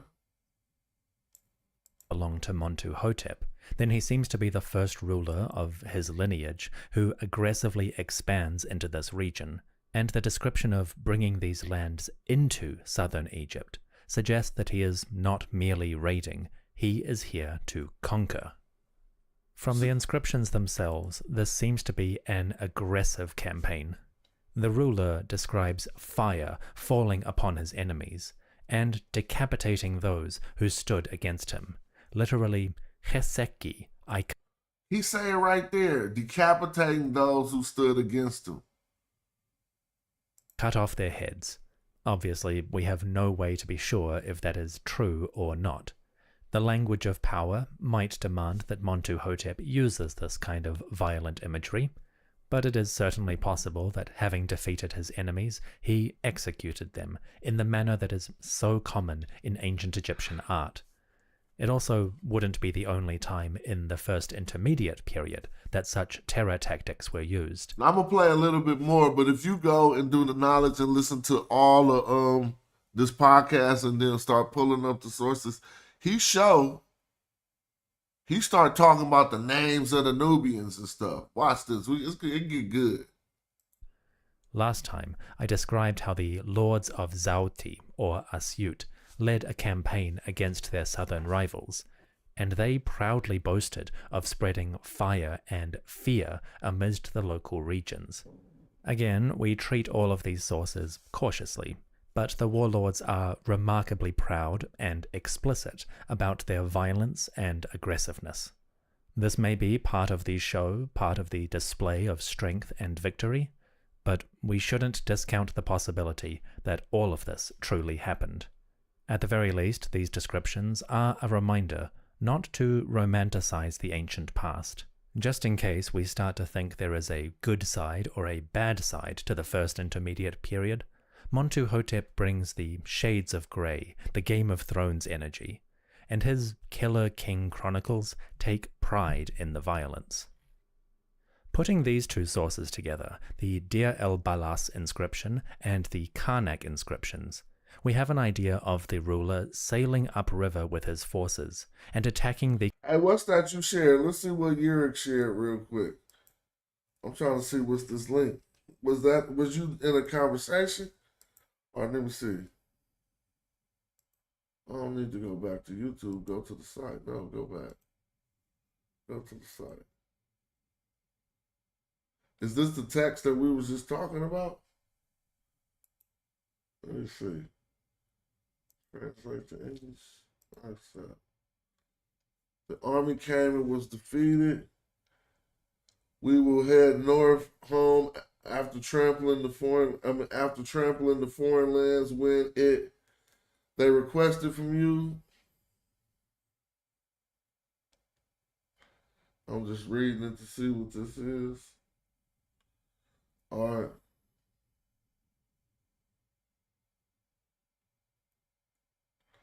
I don't know what I'm reading.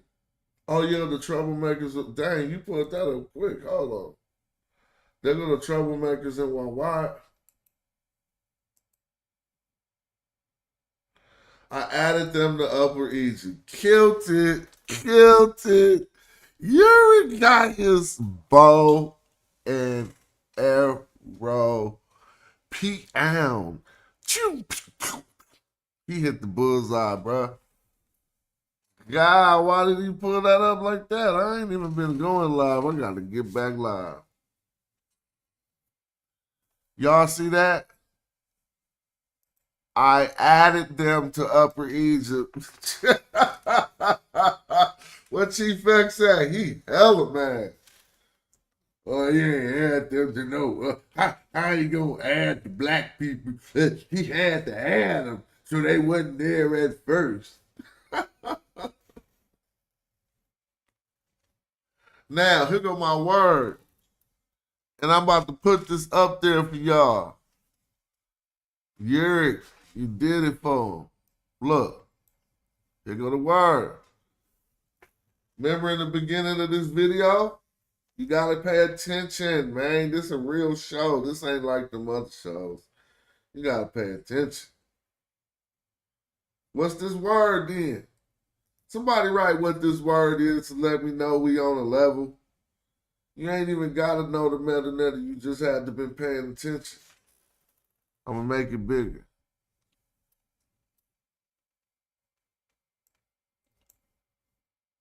That right there, this word right there. Somebody want to write it in the chat?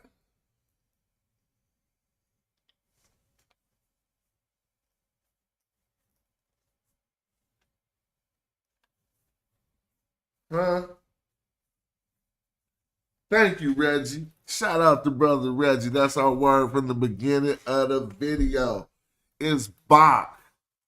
Now, when they see this word Bach, they try to say that he subjugate. Thank you, Yuri. They try to say he subjugate. Thank you, Indigenous.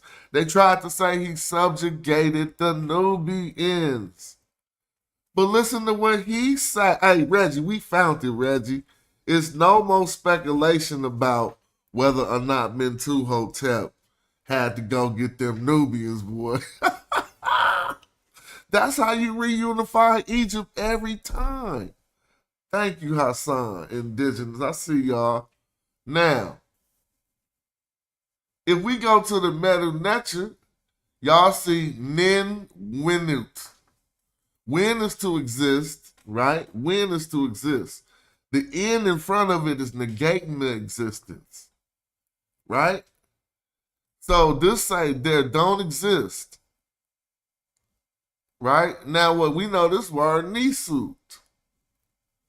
There don't exist a king. Now this say work, serve them. See? There don't exist a king that they serve. So we got it. We got the text. Mentuhotep said, look, I'm about to go get the Nubians and add them to Egypt because they ain't even got no king they serving.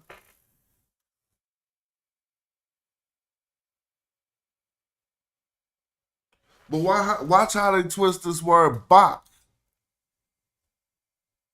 When if I start the podcast again, you see he's saying they ain't serving no king. They just, you can't take that and say slavery. He just saying, look, they out here, no leader, here I come. Now the funny part is, this is exactly what the podcast was reading, and Yurik just pulled up the text. Shout out to you. So I'm gonna rewind the podcast just a little and let a little bit more of it play. Then I'll open up the chat. I like to get a couple hours up there. All right, keep reading. They ain't got no king, but the podcast is gonna read it. Now it says, because he loves me so much. It's probably not him. He talking about, I see it's broke. The text is broken. But I'm telling you, it's a peaceful relationship. They ain't got no king, and then something happening because he loved him so much. So maybe Mentuhotep loves this person so much that he bringing back the soldiers, or maybe the person he hooked up with has so much love for him that they made this connection. But the next line reads, because he loves me so much. So you got to try to make some sense of that. There was no king who they served in blank. It could have said his time. It could have said in a certain location. It did have the H that could have been put on the Hess, but no, I don't want to go there. That's speculation. And then it says, my heart is washed and satisfied. Now the strong army, now he got his army. The strong army of my conscription, what's this word conscription? He's just saying my making back that I put together, I conscribe. Its flames have fallen upon the foreign countries. It says the hinterland and the paths are blocked and the current countries are barred. He's reading it better than me. I'm warlords gonna play are this. remarkably proud and explicit about their violence and aggressiveness. This may be part of the show, part of the display of strength and victory, but we shouldn't discount the possibility that all of this truly happened. At the very least, these descriptions are a reminder not to romanticize the ancient past. So let me ask y'all a question, and that you probably couldn't answer on. Really, I'm just taking credit for the research we do. Shout out to Yurik and shout out to Dominic Perry for even doing the podcast. Now the question is, if somebody asked you, all right, well then prove that the Nubians were part of Egypt, what text you gonna show them? You can show them this and won't they win? Because we deal with primaries. Yeah, but when I play this text, he gonna make it subjugation. Watch this. Just in case we start to think there is a good side or a bad side to the First Intermediate Period, Mentuhotep brings the shades of grey, the Game of Thrones energy, and his Killer King Chronicles take pride in the violence. Putting these two sources together, the Deir el-Balas inscription and the Karnak inscriptions, we have an idea of the ruler sailing upriver with his forces and attacking the communities of Wawat. They also seem to have gone to the east and west, to the hill countries between the Nile and the Red Sea, and out to the oases in the western desert. Hold on, let's stop. The full scope of these activities. Let's stop. Let's take, you gotta see, Egyptology be thinking we can't remember what's going on. He surrounded. In Thebes, Egypt is broken up. It's an intermediate period. And you trying to get us to believe he went out and just said, I'm just going to go. So what is he doing? Practicing? Because he got enough beef on his hands. Everybody know that. So to make us think that, okay, he has, let's think about it. He got the Ninnisu boys up above him. Antefi's gone now, but he got probably like Sarenput and Sarenput the second in Taseti holding down, so he can't go get the people from Taseti. So when he go into now we see the Pangrave culture start at this time, where these Eastern Desert people's burials start to be found all over Egypt. But they gonna say he went into the Eastern Desert just to fight, and no, I'm telling you, you gonna fight if you going back and you saying, look, man, everybody coming, we got beef. Some people say, I ain't coming. You ain't telling me what we about to do. Pow, there go the beef. That's why he say those who stood in my way. He always say we smite those who block my way. Slightly beyond our story. But for those who are interested, the Theban Desert Road Survey, a project operating out of Yale University, has put together several studies of these particular records. I'll include links in the episode description for those who would like to learn more. Anyway, the first two records for Mentuhotep's campaign into Wawat are disappointingly brief. He mentions the places he's been and the conquests he's achieved, but he doesn't give us that much in the way of detail. That changes with the next record. Having gone south into Wawat, having marched into the eastern hill countries, and having gone west to a nearby oasis, Mentuhotep II now returned to the Nile Valley. We know that because of an inscription left in this region, an inscription left by a local. In a region called Abisko, now in the far south of Egypt, there is a series of rock carvings, or petroglyphs. They belong to a man named Chechemau, who lived in this area, and he was not a victim of Mentuhotep's aggression. In fact, he was an ally. On a rocky cliff at Abisko, Chechemau carved his autobiography, a remarkable text that describes his work on behalf of the Egyptian monarch, and his service in Mentuhotep's campaigns. The text begins, quote, "The carving which Chechemau made, the year of smiting the hill country, the year of my beginning to fight during the reign of Mentuhotep II, when the army went south. He, the king, traversed the entire land, having decided to slaughter the enemy. But when the enemy approached, the troops of Waset were in flight. It was the Nubian, Chechemau, who brought about the rally. Then So there you have it right there. He just got through saying, this dude is a Nubian talking, by the way. So don't nobody get it twisted. This is why we say, if we think of Nubian as a people group, it ain't gonna work. He's just a Southerner, and they got some fighting with some other Southerners he talking about. But he said all the army of Wawat ran, bruh. He said it. Man, if y'all don't be listening to this, Wawat was the Egyptians who need some help. He like, man, the army of Wawat took flight. Listen, taking flight, you either fight or fly.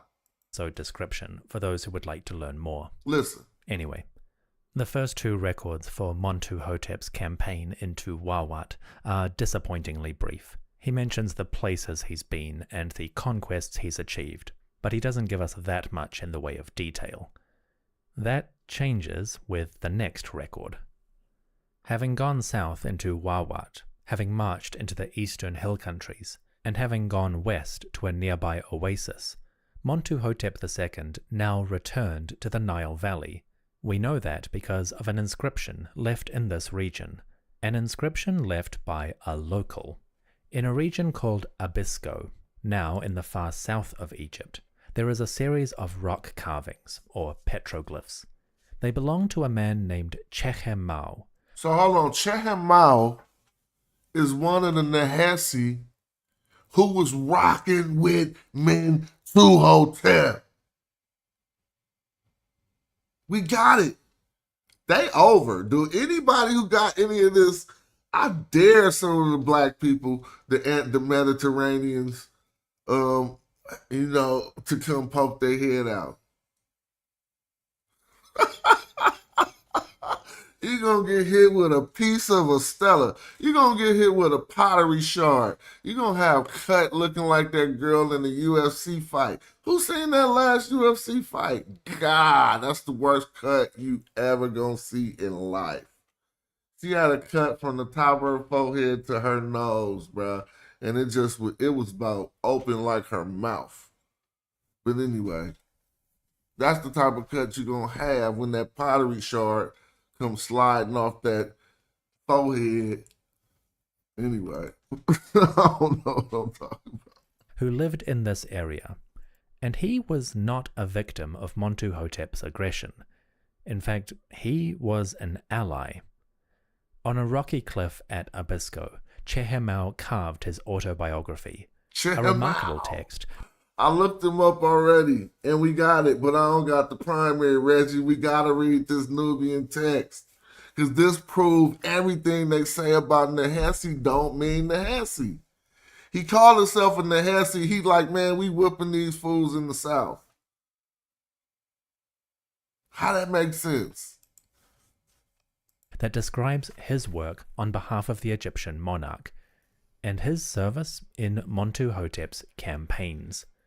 The text begins, quote, "The carving which Chehemau made, the year of smiting the hill country, the year of my beginning to fight during the reign of Mentuhotep II, when the army went south.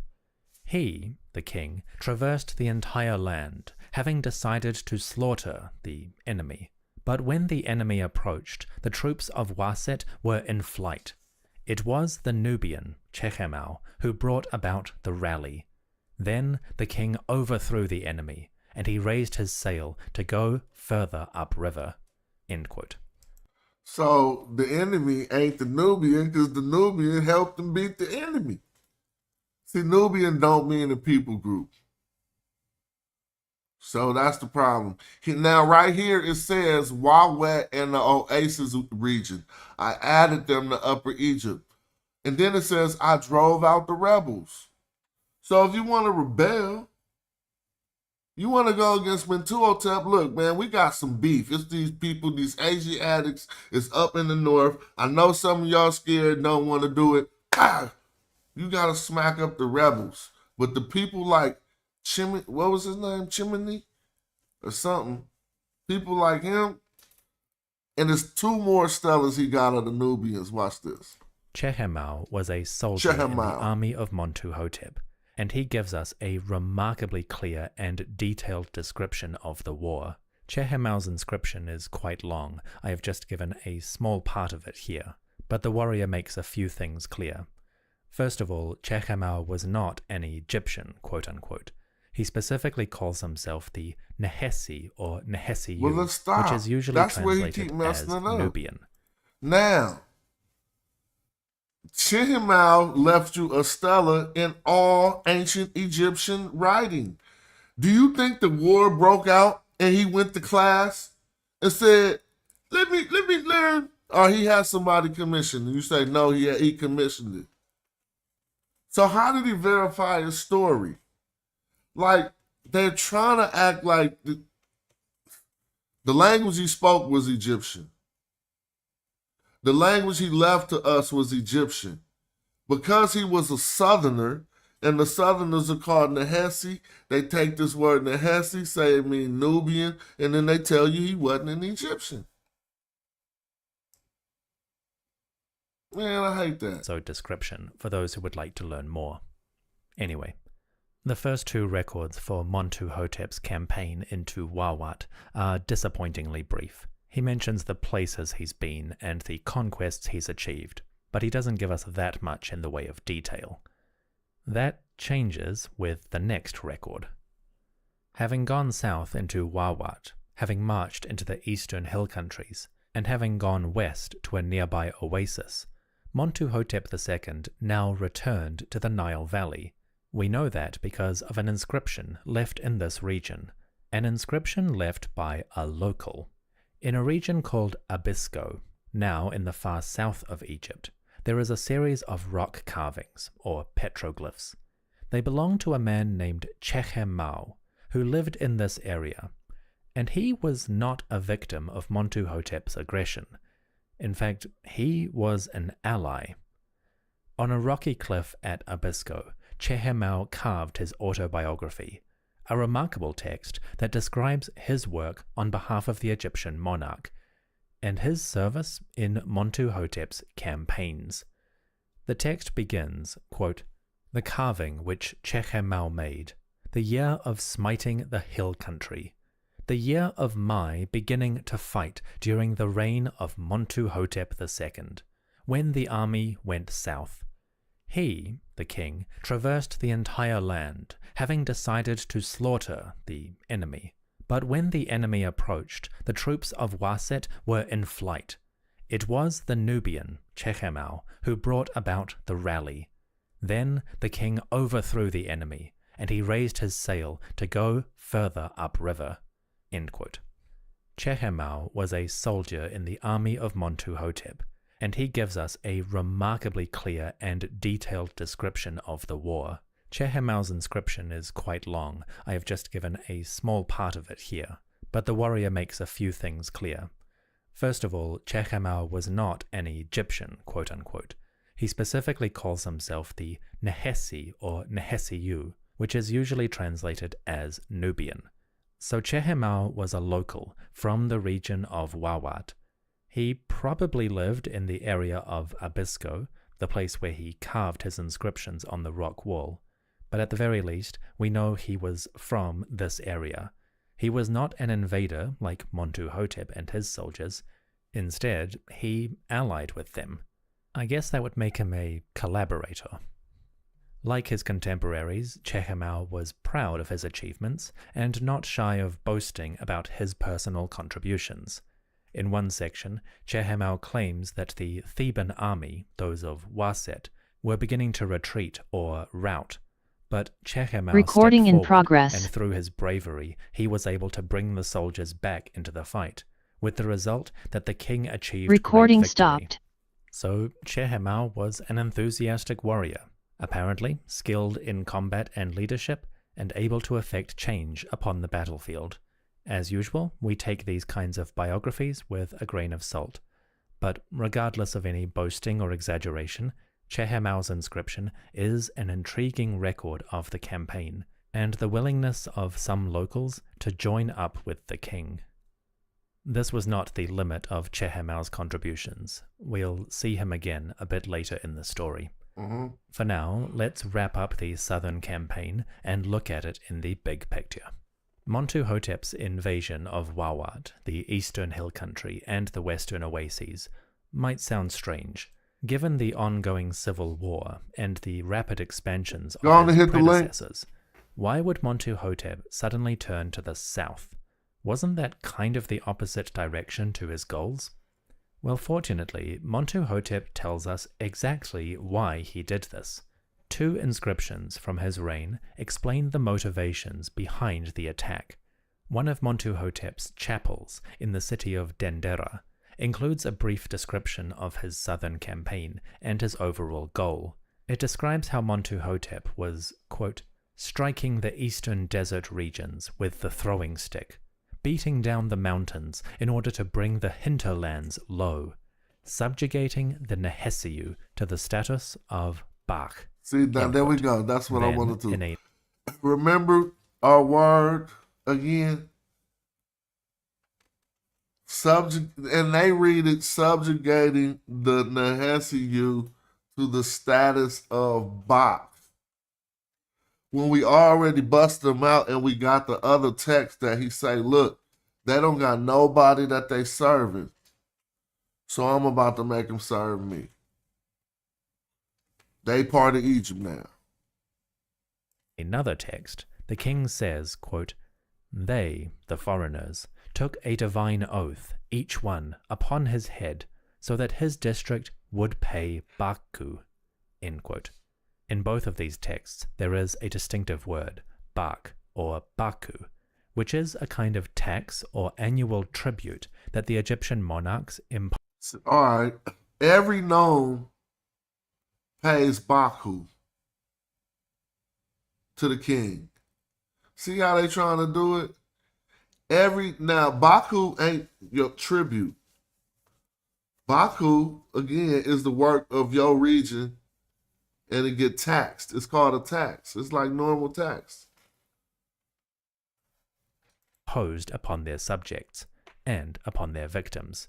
Apparently, All right, Mentuhotep but went I to the let that south, rock. the I east, used a lot and of the his west, content. He got 2 more hours of content. I mean, he got like 500 hours of that up there.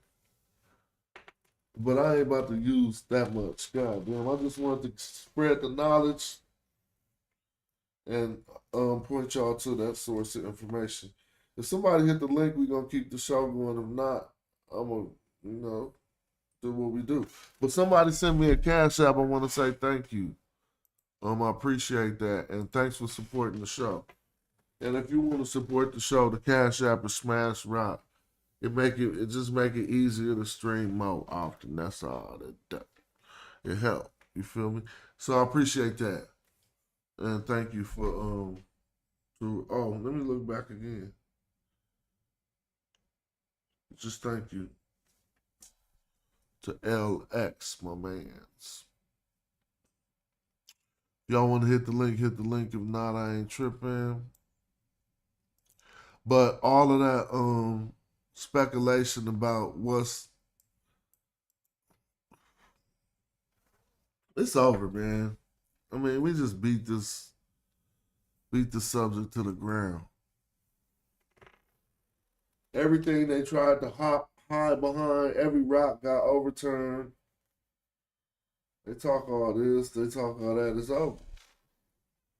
I'm gonna sit and wait and see if somebody hit the link for a minute.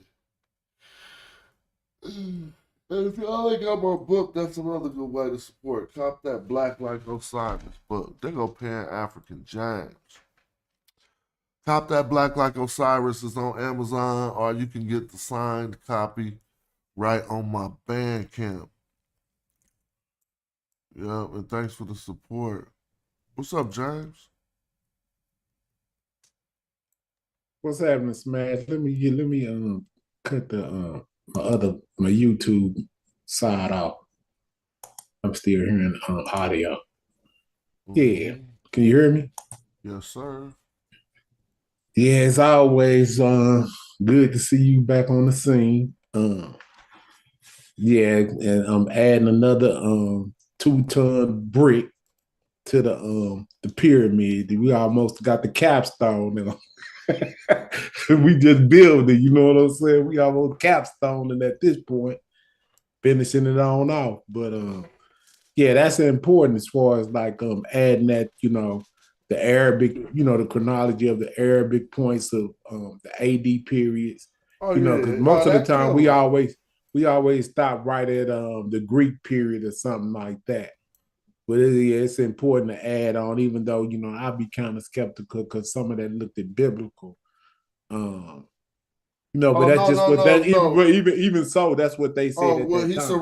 You surrounding them with sources. And so even if if they want to go theological, that they still getting it from that perspective. Yeah. I say, even though but that's still what they were saying at that time, that these people were that. So, and as long as it's dating, and I just love the chronology of it anyway. So you just can't get away from it. It's all the way up until now. And I don't think that this is just a coincidence that we still associating like this. I think this is some type of ancestral thing. We just were ignorant of the history to a point at some point to where we couldn't go back and source and predate them. You know what I'm saying? And can bring validity to that. But you, Netanel, Brother Reggie, y'all did a great job going into that text, bro. That's more valuable than anything because we got primaries that we can use. And I see like that help you on even going into the Arabic and all that, because I see you be seeing stuff like, man, hold up, this Bach, I already know what that is. Oh, yeah. So you clearing up the that it wasn't just a slavery situation, as they say. and then questioning, well, if and see, I was just on Chef and them show, and I brought up that same fact without bringing up the same fact that man, what was they writing in? You right there. You don't think that writing system comes with them too? You see, going all the way up, and then they changed it at the what was it, the Meroic script. Once shit got messed up, excuse me, once it got messed up, they changed to a whole nother script once it got exploited, right? And Kevin moving for some more years. What was the name of that script that they left when they went back south and they changed the script? What was it? The Meroic script? The Moronic script, you're right.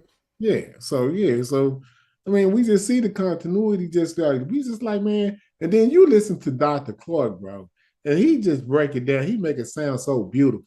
He was like, yeah, we get to the 25th dynasty. It's our last walk in the sun.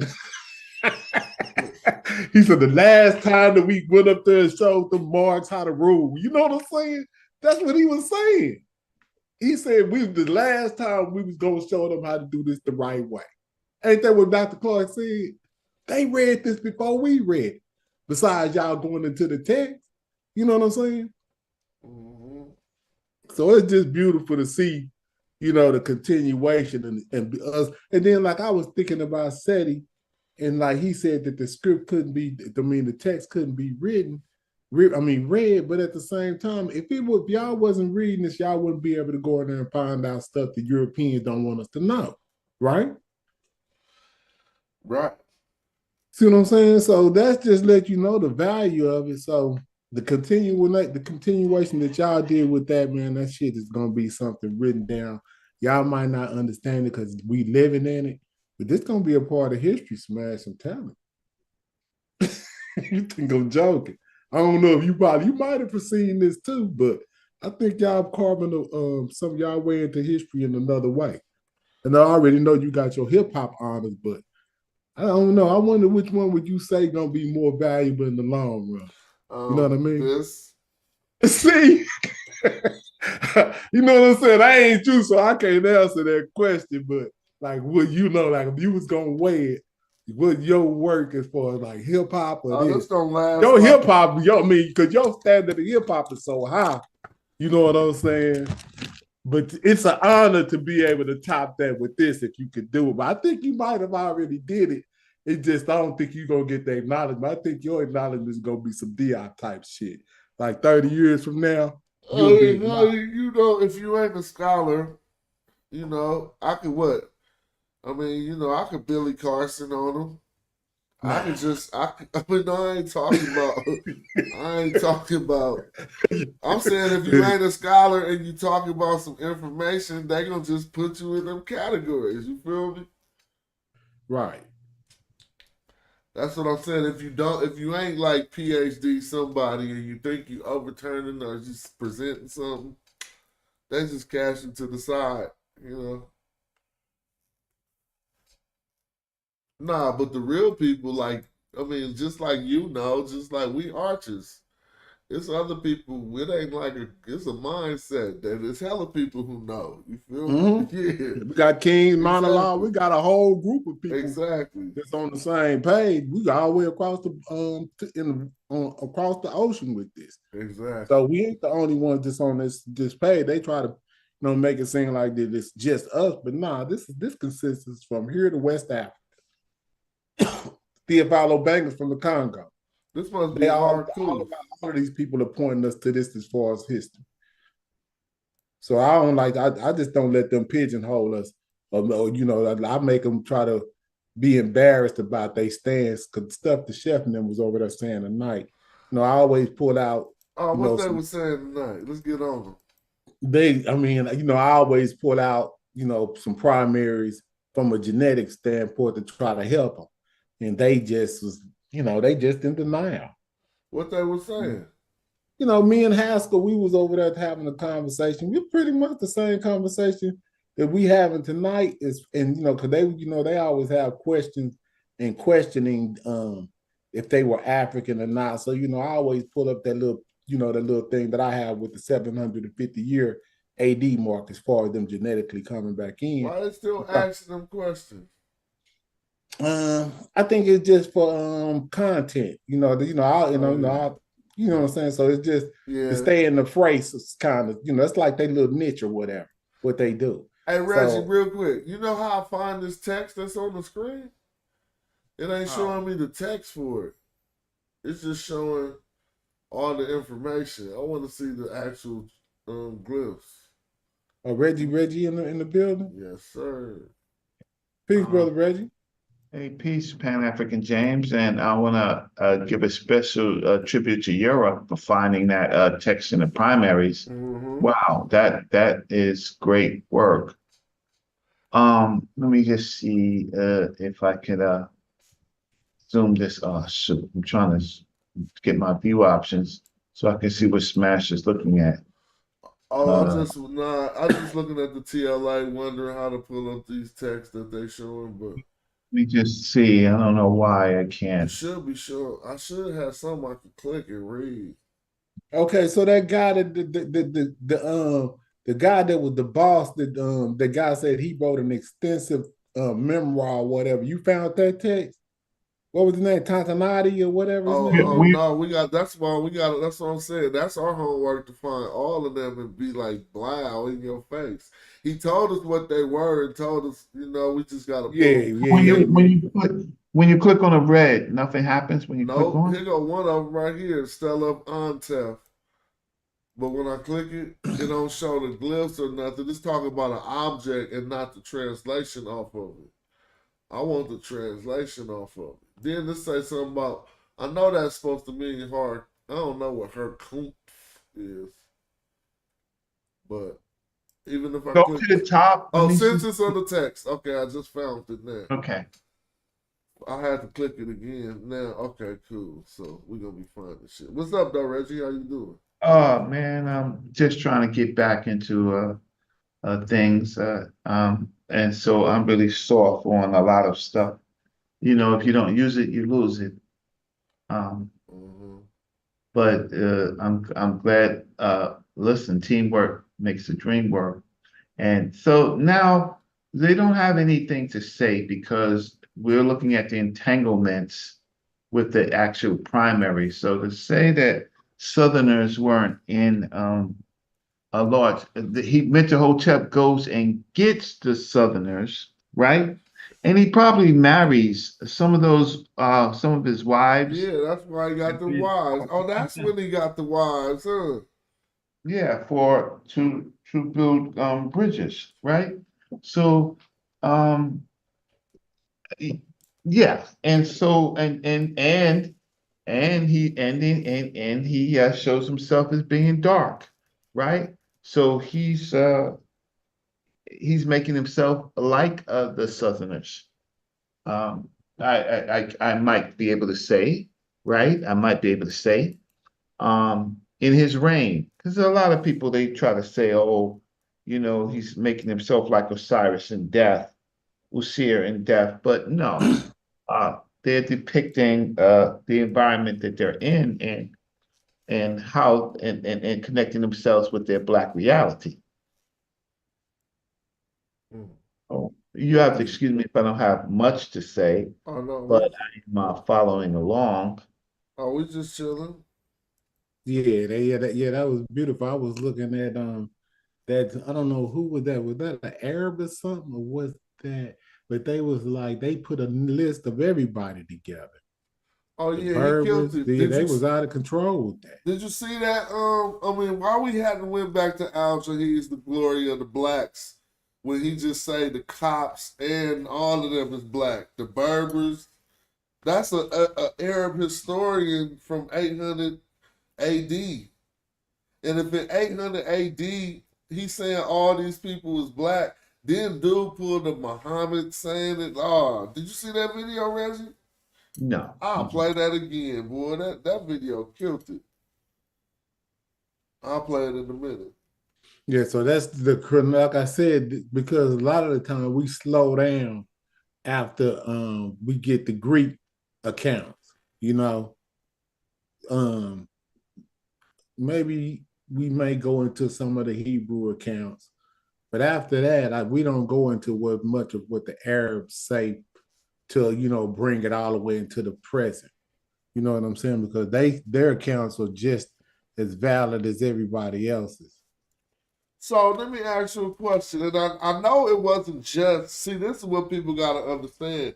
In an immediate period, things fell apart. So who's to say when Harkuf and them was going down to Wawat, that was a part of Egypt to them? They what, you know what I'm saying? Because it was still unified. Did it fall apart and Mentuhotep got to go back down there and bring it back in the fold so he can have enough manpower to go unify the rest of Egypt. So I'm saying, when did Nubia get taken out of Egypt? It's when they created the word Nubia and stuff and start telling us that it was a whole nother thing. Yeah. Yeah, that's out of here. We already see the fact you say the primary is really just getting more damning by the year. But we keep finding stuff. Shout out to Yurik, as you said. You know what I'm saying? Yeah, I gotta go pull that. That was one of the worst things you could have did is show everybody how to use the TLA. Because, and that worked. Like Brother Reggie said, teamwork make the dream work. Yeah, that's why we do it. While we sleeping, they up looking. Exactly. The more of us searching, the more we gonna find. But he went straight to it. Right here, check this out. Have you noticed when they looking for somebody, there'd be like 100 people walking in a straight line looking for something on the ground? Mm-hmm. Yeah. Yeah, that's how we looking for looking through the TLA. So look, Wawat in the Oasis region, I added them to Upper Egypt. Now, what do you think he's talking about here when he say the Oasis region? Something away from the river. Well, they're contrasting it against the hill country, right, who they are warring with. So the Oasis region, or seems to be maybe the allies, because they're contrasting it against the hill countries. I'm thinking. But what I'm tripping on, Smash, is that after this, it's say after they get together, then he slide up to what? Waset? He from Waset. And that's ain't that thieves? He from Waset. So then they say when he went back up there, they broke out or something? No, it was a part when the Nubians account, he said when they went to the south, all the army of Waset got spooked. And he said he had to get them back. He like, it was me, the Nubian, who got them back just ready to fight again. Oh, okay. Yeah, because I'm saying, so how is he a Nubian? And then he going back up to Waset. He was a southerner who was down with Mentuhotep's army already before they even went south. Right, I got that, but when he said something about he went back up north, and like they was like fleed away or something, I was like, why would they do that if that's where he came from? Right? No, he said when they went south, the army of Waset fled. I mean, they was ready to set flight. That means they got spooked, basically. Okay, right. Now wait a minute. This is what I'm trying to figure out. He was in Wawat, right? That's further south than Waset, right? Yeah, exactly. Wawat is Nubia. Yeah, so now when he leave Wawat, when they get everything together and go back north, no, so I think he might have been a southerner, but south could go. You could keep going south. He wasn't from that deep south, I don't think, basically. Yeah, but I'm just saying, it seemed like he said when he went back up to Waset, they fled. And I was like, okay, so he went to Wawat. That ain't what he said. I'll play it again. Was like when we went down. Okay, so but I'm trying to figure out where was they coming from. Wawat, right? He went down to Wawat already. Let me see. They said see if you can hear this. Can you hear this? Hold on. Explicitly to bring these populations into the borders of his kingdom, to force them into submission, and to ensure that they delivered of Wawat, the eastern hill country, and the western oases, might sound which Chechemau made, the year of smiting the hill country, the year of Mai beginning to fight during the reign of Mentuhotep II, when the army went south.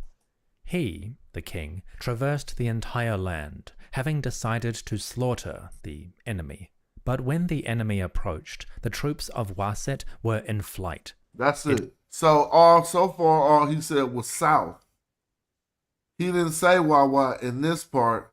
He said we going south. He's a Nubian already. He a southerner, so he know the way that direction. Whoever they gonna encounter, whatever. But when the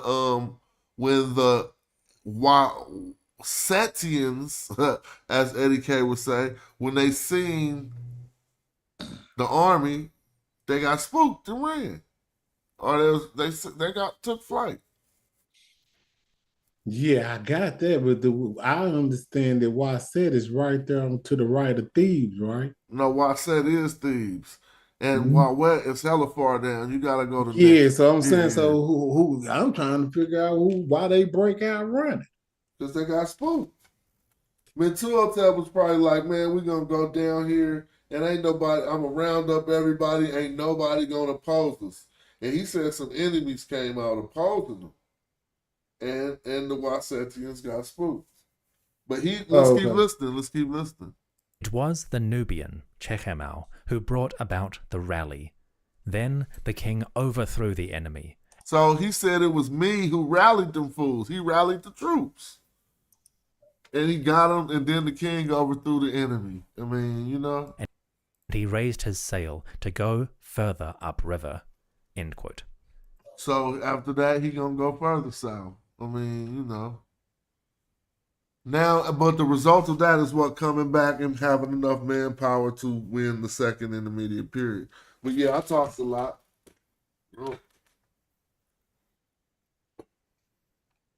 Yeah, well, yeah. See, I was just trying to figure out what on a map how that went. Because that kind of sounded, but it doesn't make a difference because they're still like thieves and all of that. In my opinion, is all the same. They're just different tribes down there, just battling to for supremacy before they go north. No, that's basically what it is. Well, I think the major part of it is them trying to separate uh uh what they call Nubia with Egypt, and that there's this dynamic where, oh no, we're going to the south and we're getting troops, right? Y'all stay right there. All you enemies stay right there. We going to our family in the south and we're gonna bring them up, and then we're gonna see, right? So the narrative that Chief X and all of them push about trying to separate Africa, or that kingdom just fails miserably with that piece right there, right? And I don't think that the Europeans want to talk too much about that. It just escapes their it's how they bury stuff. We let this Um, dude named Mr. Dr. Bonob come on and say he was Coptic and he could one up us without putting all this history that the Copts was black in his face. he's not smart because even the groups of people all the way down to Dongola, they converted to the Coptic faith. So what they're trying to do is he's trying to make a special group of Copts, just taking away history of who these groups of people were. He's looking at skin color to say that only Coptics look like a certain type of way, and that's not the case. And then there's a whole group of Coptics that moved in to live with the Nubians, the so-called Nubians, and they had a separate colony. So what is his? He's never showed us really who he is and what his mental capacity in this. He just likes to come in and troll, right? Basically. And play race games as if as if Coptics was just some one race thing. So it wastes about time. Yeah, I mean the disingenuous with their linguistic evolutions, that they act like they don't even understand that. So we've evolved based on who we are, from Negro to African American. You know what I'm saying? We've used terms like black. All of these terms are synonymous in the lexicon of from a descriptive of who we are trying to identify ourselves. But they act like that we're pigeonholed into certain scientific terms on the whole scale of this thing. And it's just really wild to me. They saying like they trying to say that scientifically that this can't be, we can't identify this way. Yeah, not gonna listen. Yeah. There's this term, the keeper of the door to south. So, I what do y'all think about that? That's a The pretty deep term. the door of the Kind of, south. you said keeper of the door. And see, it depends on the time period that you're talking about. So I'm taking that as an American, some type of American term. No, intermediate period, Kemet. Now Okay. that Okay. uh, Let me bow out then. I thought that's what you were saying. no, the door to south. That, and I'm trying to figure out if that means uh, how much are they connected with the south? Because they have a whole thing called the door to south. Oh, you talking about in metadata or whatever? Yes, in the stories, in the titles, the door, keeper of the door to south. And I think that that comes into some of the stuff that we're talking about. Hmm. That's a title. So the issue is, why did they use that title, keep the door? And you see it during the time period of Mentuhotep and Intef and stuff like that. So that's when it becomes popularized. Yeah, it may become popularized earlier, but you see it a lot in the intermediate period. Hmm. It's this title of, and I'm just thinking it means the person whose job is to keep to have relations with the South. So this title is attributed to all the kings, or like No, for a it's certain a period. person in like not like a vizier, like an Okay, appointment. viceroy. Like the same as when you have in the Tut age, where you have some in the other ages where you later ages where you have someone who's like the vizier of the Nubians, like with Mm-hmm. Hoy, his connection, but there is something with the door of the South, and I think that that comes into this conversation that we're talking about, um, this particular title and who has it. So I'm gonna try to find out one person who has the title, and Oh, then I wonder, does Pianki have that title or you know, Tahaka? I no, wonder. it would have to be someone. Um, they kicked open the door. Yeah, And they went the other way. My bad. I'm just saying, but when they went back home, I wonder if they kept the title because that's where they shut the door at when they went home, and they stayed there for another 1,000 years. maybe Yeah. just trying to figure out while I'm getting a phone call, Yeah. where it's titled. You getting a phone call? What's that look like? Yeah, New York. Yeah. Yeah. But so if I could find where that title is, then I can find I can track that down. I just thought that that would be something. But I have to admit I have a slight headache, so I'm Yeah. gonna I'm just gonna spend a few more minutes trying to find out where this title is, and then another point we could figure out how it's actually used. It was it was a verse I was thinking about, and I was wondering, was it fictional or did it have any weight to it? But it was something about Rob blessing his people and cursing all others. I don't know if that is that a real text or is that something that's somebody just spewing that never read the text. They have to show us. They have to do their due diligence. I'm not listening to nobody who can't show us a text like that. Right. I'm not listening to those. I mean, it's like every time I argue with the Hebrews on Sonetta show, like you got no evidence. Right? Yeah. Yeah, I try to stay away from those conversations, brother Reggie. Yeah, it's just, on this subject, it says the rise of the Theban kings has been suggested that an invasion of Upper Egypt occurred contemporaneously with the founding of the Heracleopolitan kingdom, which would establish the Theban line of kings constituted the 11th and 12th dynasties. This line of kings is believed to have been descendants of Intef, who was the nomarch of Thebes, often called the keeper of the door of the south. He is credited for organizing Upper Egypt into independent ruling body in the south, although he himself did not appear to have tried to claim the title of the king. However, his successors in the 11th and 12th dynasty would later do for him. One of them, Intef II, begins the assault on the north, particularly at Abydos. So this whole thing is a southern this is a southern event, right?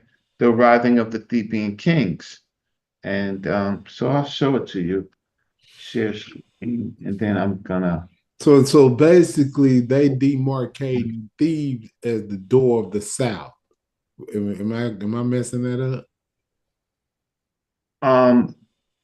It says a line of kings is believed to have been descendants of Intef, who was the nomarch of Thebes at that time, often called the keeper of the door of the south. And then he is credited for organizing Upper Egypt into independent ruling body in the south. This is all during the intermediate period. And although he himself did not appear to try to claim the title of a king. So where is it? History of Egypt from earliest time to end, the 18th dynasty. Okay, that's so now I know what the title of it is, and then I'm going to just search to see if I find another reference for the king. But this title, I think this title aligns to what we're talking about. And I just need a few more minutes just to kind of find. But so this is this whole intermediate period where there's no marks, and trying to get having the land recover from the famine. Famine is one of the things that's going on, and these conflicts and this as the groups of people in the north. Those groups of people, and then there's Intefi and a strategy to kind of unify Egypt. So let's just see. So the nomarchs are knocking each other off. You have the Intefi, and you have the Thebians, and then you have the Inin Nasuts. Those are the people that we Merikari's line. Those groups of people. But I think that what y'all was talking about earlier with Smash and Brother Yarak was giving us a primary to show that no. They brought in well, first of all, Nubians were always there, but they brought in these groups of people that they brought into Nubians into what they call the two lands, Tawi. They become an intricate part of the of it, and it's not based on they've tried to make it as the Nubians are totally separate in race, but rather in culture, those groups of people, and you have to be brought into a cultural connection, not a racial culture.